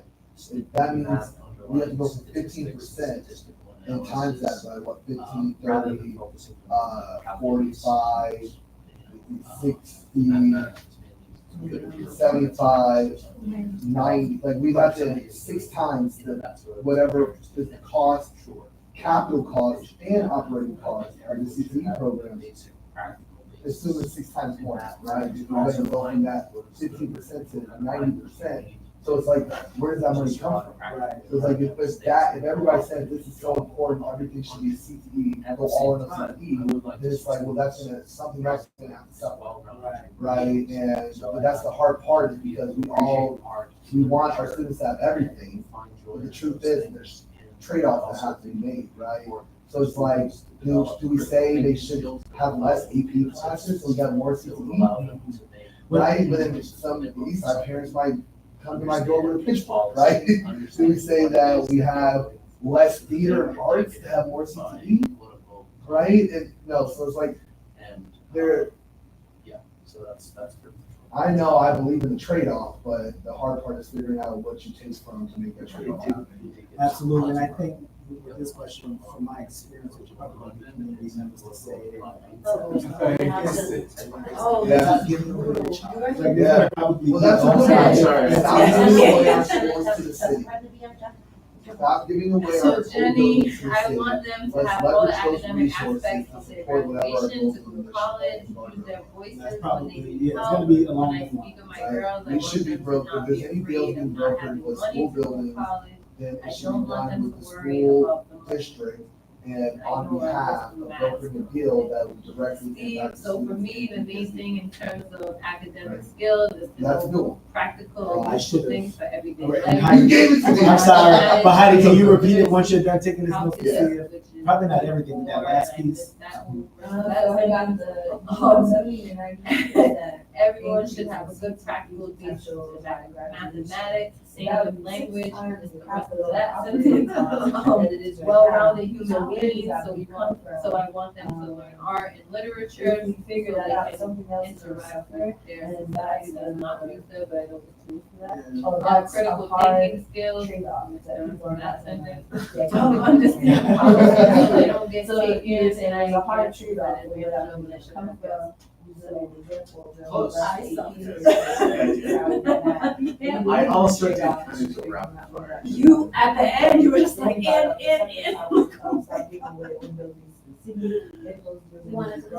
No, I know what I know, I missed some stuff. Okay, Steve, you're gonna note take now. Okay. Otherwise, Oh, that's fine, sorry. I think. You want to No, that's fine. That was good. That was good. Question, please. We're done. Okay, Who, y'all had that question last? what was that I one? don't think they had this one. Oh, wait, we have. Good luck. No, it's all Good luck. No, we didn't have that. What one did you guys have first, so I can take it out? One word for the board? What thing that you would want? like Take the away. students- Yeah. Want students to know know. our- Oh, okay. Who's, facilitating? Make sure you didn't have that one. Did you have that one? What are things really like stories? Yeah, we had that. Oh, Yeah. Oh, we got that. Okay, I don't think you have that one. This is That's the one that we did right now. Oh, Trying to schedule Rutgers right now. I'll get into the future, we should. Did you do describe a graduate? Okay. I can reach out to, I know We didn't do it. Okay. This is a Jen? No, it's already sections that are not. Me and my husband question. Yeah, I know a couple of. This is stressful. Do you have the note? This is I don't know why this feels so stressful. Because it's so important. That was what I spoke to. But I decided, Okay, the next question. One word that describes what we don't start doing. Yes. Yeah. You got an easy one, what the? One word, Yeah, I'm trying to transparency. orchestrate us to, bring all the African American, members onto. One word, yeah, it's just something. No, Steve has to do the other question. Yeah, Jenny, we're not, that one doesn't. You can elaborate on the word. Yes. Oh, okay. To do that. All right, let's do it that way. Elaborate. Let's do it that way. Why is transparency? I believe right now that the community feels as though PBSB, elected officials in general are not honest about a lot of things. They don't give them access to information right away. So it makes them feel like there's this hesitation or mistrust. I think with transparency, it will allow communities to feel more comfortable being in spaces with elected officials, being in spaces that feel uncomfortable for them. And be willing to use their voice a little more because they know, okay, this is information. What is one word? Nobody knows. Give me a second. The question?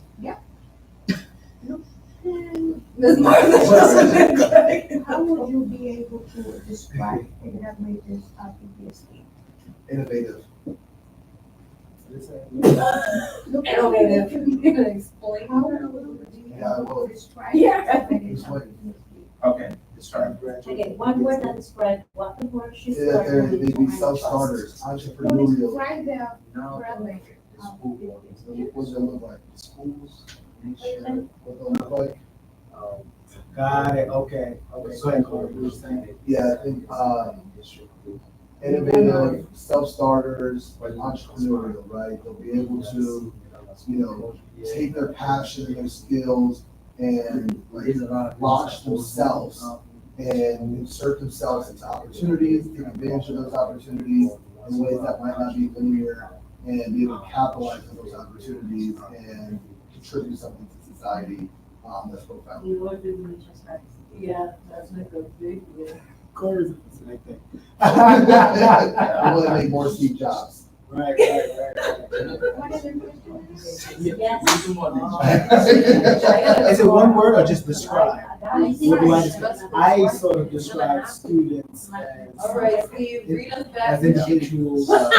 Yeah, well, I describe students as so you know what I individuals need to do? who are able after graduation to have some kind of pathway, Which I actually was starting with. whether that's, college, Also, career, it's already terrible. whatever sort of route they decide to go, but making sure that they have some kind of pathway to Yes, the elected officials.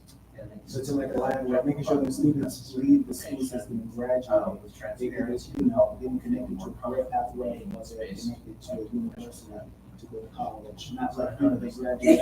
They're not thinking that they will have anything to do, And I know I had a couple of classmates that were that way. I don't know enough, so it was crazy. It was great, and I know when I had graduated, I went directly, or like a job training, like I went to Europe, Rhode Island, so. City right after. So making sure that they connected to something, and they're not just left out, and trying to figure things out. Oh, yeah, you were close too. And maybe that's, funding right now is tough, but maybe that's like having, I know directors have this, like. Who did they facilitate get that? So we get ready to do this. Okay. So I'm That gonna was do paid this last to question. provide opportunities for students. And I will- Jobs, like having those discussions. These two are answering the question. Team that worked with them. Okay.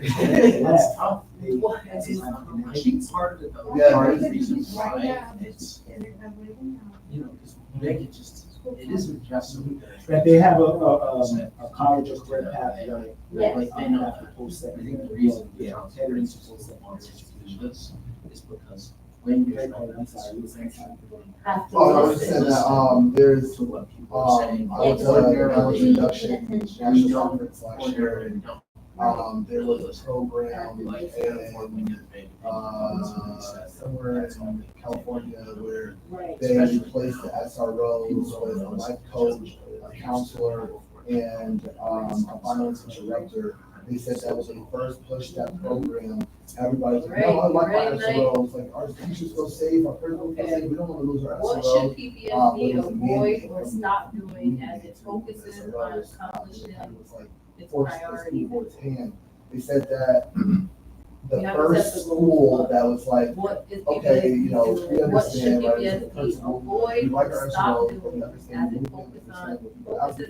accomplishing Why? We its validate it. priorities? And they were the first school they started with to add these 3 positions. to That is my the first SRO. time. They said once they added those 3 There's a lot positions, of things. that everybody was begging for the same thing. They're like, we want your SROs too, but we want these 3 people. We'll trade anyone for those 3 people. Because the life coach and first of all, the life coach was able to help the students with exactly what you said, kind of navigating what's after, because counselors are inundated with a lot of other things.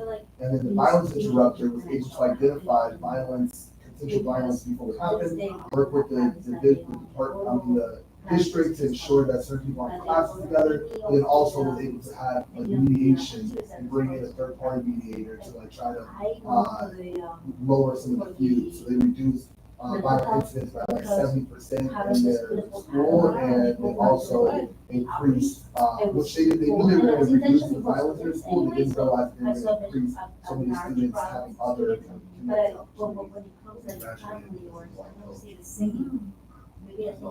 But the lesson that they gave us, they were like, if you're doing something that's such a big change like this, find one like happy like early adopter.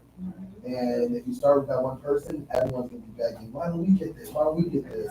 Versus trying to mandate it to everyone, and they're like, wait, we want Steve, you I to will rephrase the question, well, restate the question, we're not rephrasing the question. What should PTSD avoid or stop doing as it Yeah, and I focuses think on I tried to push the priority governor to goals? like remove SROs, and then he took me on a tour, and all the principals were like, we don't wanna get rid of SROs, we like SROs, Governor. Did he take you to Central? He took me to Alvarez, and ironically enough, and then there was a Zoom there, where like a bunch of principals zoomed in and told them about, like gave us like, about their like experience as a relative. And then I got in trouble because I put too much information on my memo about how many SROs were arrested, how many arrested were, how many actually leading to, I think it's like 700 arrests on average a year, and that was that year, now about 2023. And like, I want to say like, I don't remember the exact numbers, but it was a double-digit amount of kids that didn't actually like being charged for anything, right? So it's like, if there wasn't an SRO there, odds are they wouldn't get arrested, 3 days put into a traumatizing experience for no reason, because there's 3 SROs. And the governor was actually upset about that, and all the staff members were like, And I think especially. Too bad. I know, because I know the commissioner, she was trying to get rid of that, and Jesus was gonna allow her to do it. Correct. But when he came in, he changed it. Washington. He said, no, there was a big community. We had a meeting with the Providence. Some of them had nice. Never mind. Amen. Hallelujah. We had a big meeting, and I was saying that. And we got today ready. Hi. We had a big meeting, and I was saying that. Right. We got literally a record right. But I think, I don't think you can. For the purposes of this exercise. I gotta like do it strategically, or you don't want to say 11 principals. It's different now because they're only in like 3 schools now. But you wouldn't want to upset all the principals, right? So, their strategy, it was Oklahoma, California. Their strategy was really smart. Start with someone who wants extra, and then let them brag to all the other schools. Let me bring up that other question night, you can read back what you have to these two. Sorry. Yeah. Okay, you guys, the last one, what one, I don't know what one you guys have. Was it the one word for the board? One word. Let me finish. It's the one word. Yep. Okay. And then once you got, whoever didn't do facilitation. Yeah, we all did. You all did. Everyone did note taking too? You only did 3 questions. How did everyone do? Because we were taking turns by listening to each other. Oh. Then you guys don't have to do that one. No, yeah, let's do it. Let's do it. We want to look at questions. Yeah, that's the last one. One word that describes what the board was start doing to trust. Earn trust. How did he do?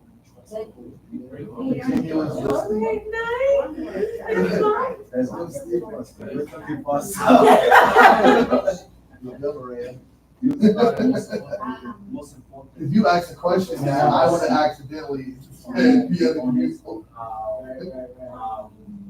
how things are going. I think continuously listening to the If community, things are also.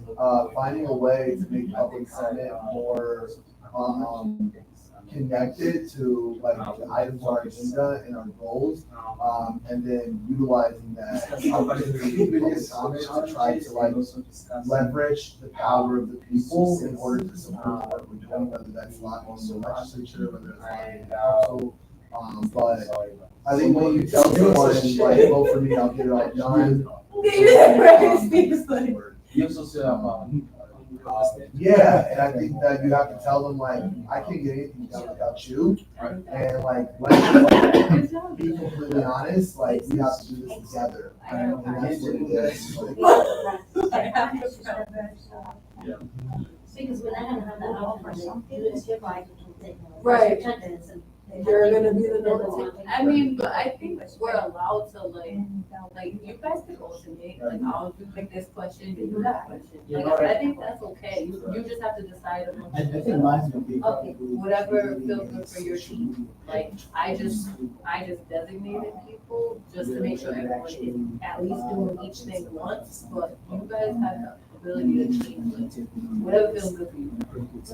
I don't feel like, as long as we're following the script, it doesn't matter if you do question one, you do question two, you do question three, you do question four.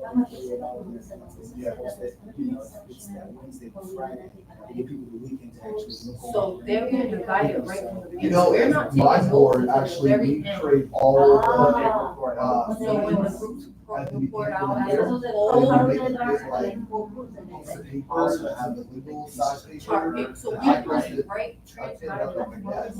Yeah, at the beginning of the year, it has, you know, this committee, this committee, this committee, this committee, show.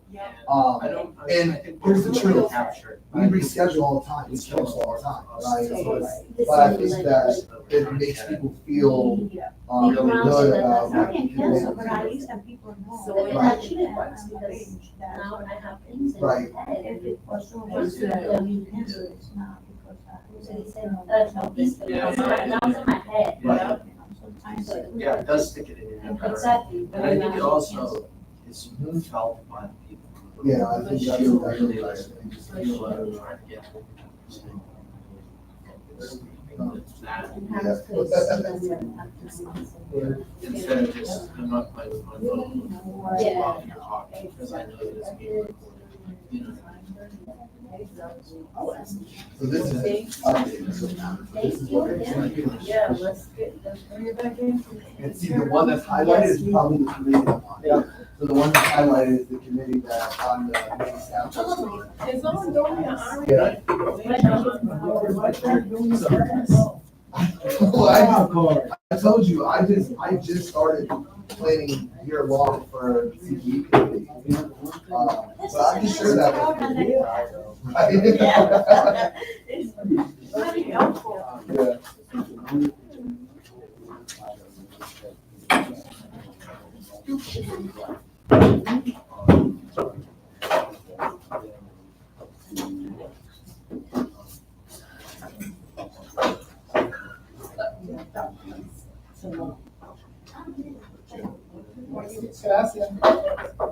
Muchas gracias. What word did we learn today? I had to use it like this campaign. Not. I can, is there anything else to cover? No. I really can't read. Yeah, Oh, Quantity. Is that how we said it? How we say it? Yeah. Okay, y'all, so the last thing of the meeting, AJ would like to come in, so the leadership team recently went through student, outcomes focused agenda setting training. It was super eye-opening for us. AJ would like to do it with the full board next Wednesday, the 23rd, he'll be on Zoom. Is anybody not available next Wednesday? And I think the time is like flexible, so like if 5 doesn't work, we could do 6, like, how does people feel? I know we need at least 6. I can also take notes for those who cannot be here. I can ask AJ if we can record the Zoom, we can share it that way, but we do need at least 6 people to be able to host it, so, can we just go over, Ms. Martha, are you taking notes for this? should I just give you can we go around and see who is available next week? Night, are you available the 23rd, Wednesday? Yep. At 5:30? 5:30. But you're available Wednesday, okay, night is good. Jenny? No, I'm working 11 until Okay. Steve? I do. Mish, I'm available. Hi. I'm not available. I'm joking. Mireya. Mireya is not available. Or I'm available. Heidi? Heidi is available.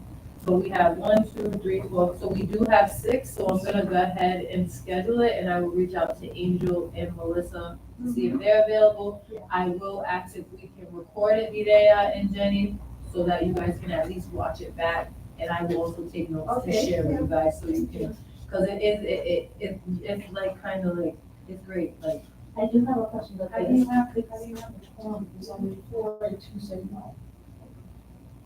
Nige, Steve, myself, Ty, Corey, and Heidi said, yeah, that's 6. If it's through Zoom, I can join remotely. Oh, yeah. On my phone, I just cannot be the president here. Oh, if you can Is join, that- well, But I don't know if that's possible. I don't think it's No, legal, not yeah. allowed. Okay, so then no. okay. Unless- It'll be on the TV like regular. No, but we'll. Oh, If it's streaming, you Oh. can do it during Oh, streaming. that means I'll be on the. You can log into the YouTube. Okay. I have 2 options then. I will find somebody, find coverage, but if not. You gotta go to work, go to work. Either way, I'll ask if we can record the Zoom and have them send it to us. Okay. Okay, that's it. for me. Yeah, I think that is it. I'm not gonna ask if anybody has any other questions, because it's not on the agenda. But any other questions pertaining to the community listening session? So this next week, are we doing 5:30? Yeah, we can do 5:30. 5:30. 5:30 is easier. Yeah. That's good, it's fine. Good for me. Okay. It's my And I'll work fault. with, I'll work with the small business. Yeah, we will need recorded next week. Good job. Yeah, I live for it. Any other questions pertaining to this? It's not a huge thing, but for the Smith Hill event, is there a tent available? I have one, I was gonna bring Because it's nice to have it. this one. I have a table and a tent, I will bring to you back. Okay. It is a huge. It's event. under the 30. Okay. Do we have like a cover, like a cup, table cover? I know, we should get one, I can I know buy the some. school department has one. Oh, okay. Yeah. I'll ask for it. Yeah. It says Providence Public Schools on it, or Yes. I got you. I'll ask for it. Oh, Ms. Billings, you guys have it? Absolutely. You probably know. Yeah. On the last minute of fair, the first office had tables. Okay. And they have August the 26th. Okay. I'll reach out to them. Do a banner. Do you think we can get one? I don't, we don't have no money. So you might have one. Oh, yeah, but that's Providence Public Schools, it's not like, okay, we can ask her for one. Everybody go, ooh. I have We to need to say get out. something about Michi. Michi's doing a good job. Yeah. You know, Drew said the same thing It's today. doing a good job because she's everything is gonna happen. She's letting the people know that you have to be there, you have to do this, you have to It's do not that. easy. It's not easy, you know, and I really appreciate myself, they say thank you, because all the time that I have to show on some place, she said, amiga, you have to be there. Thank you, You're welcome. you're doing a good job. Thank you. Yeah. It's a collective effort, and I just Yeah. appreciate everyone trusting me to kind of do this part of it and not taking it personal. I'm like, hey, don't forget. Because it's just literally just trying to remind everyone so that we're where we need to be. We need to look like we know what we're doing, because we do know what we're We doing. need the reminder. I need the reminder. Yeah. So, yeah, thank you. You called me, she called me, I was like. Yeah, it's I good would- because you don't forget that way, you And know. that was with Corey and Mish, it was with Angel, who was at 220, So, yeah. And then 19 called me and said, hey, is Jenny coming? So. Everyone freaking out. And Lisa's like, well, tell Phone 19, way. just do it. Jenny said she told 19 she's gonna be a little bit late. I wonder who he was on the phone with. I do want to adjourn. I do want to adjourn. Okay. Motion to adjourn. Motion to Second. close. Second, all in favor? Aye. We have closed. Thank you so much. We did good, Yes, guys. I had the urge, rational urge. Well, I was gonna say no, I don't want to. Right. Yes. Hey, Paula, is it possible, Did you- I can get in to talk about something set up? Yes, Yeah. Yes. Today. I've heard great things. Oh, Yeah, yeah. that's what I was. I know, so I'm sure about 5 hours. Yeah.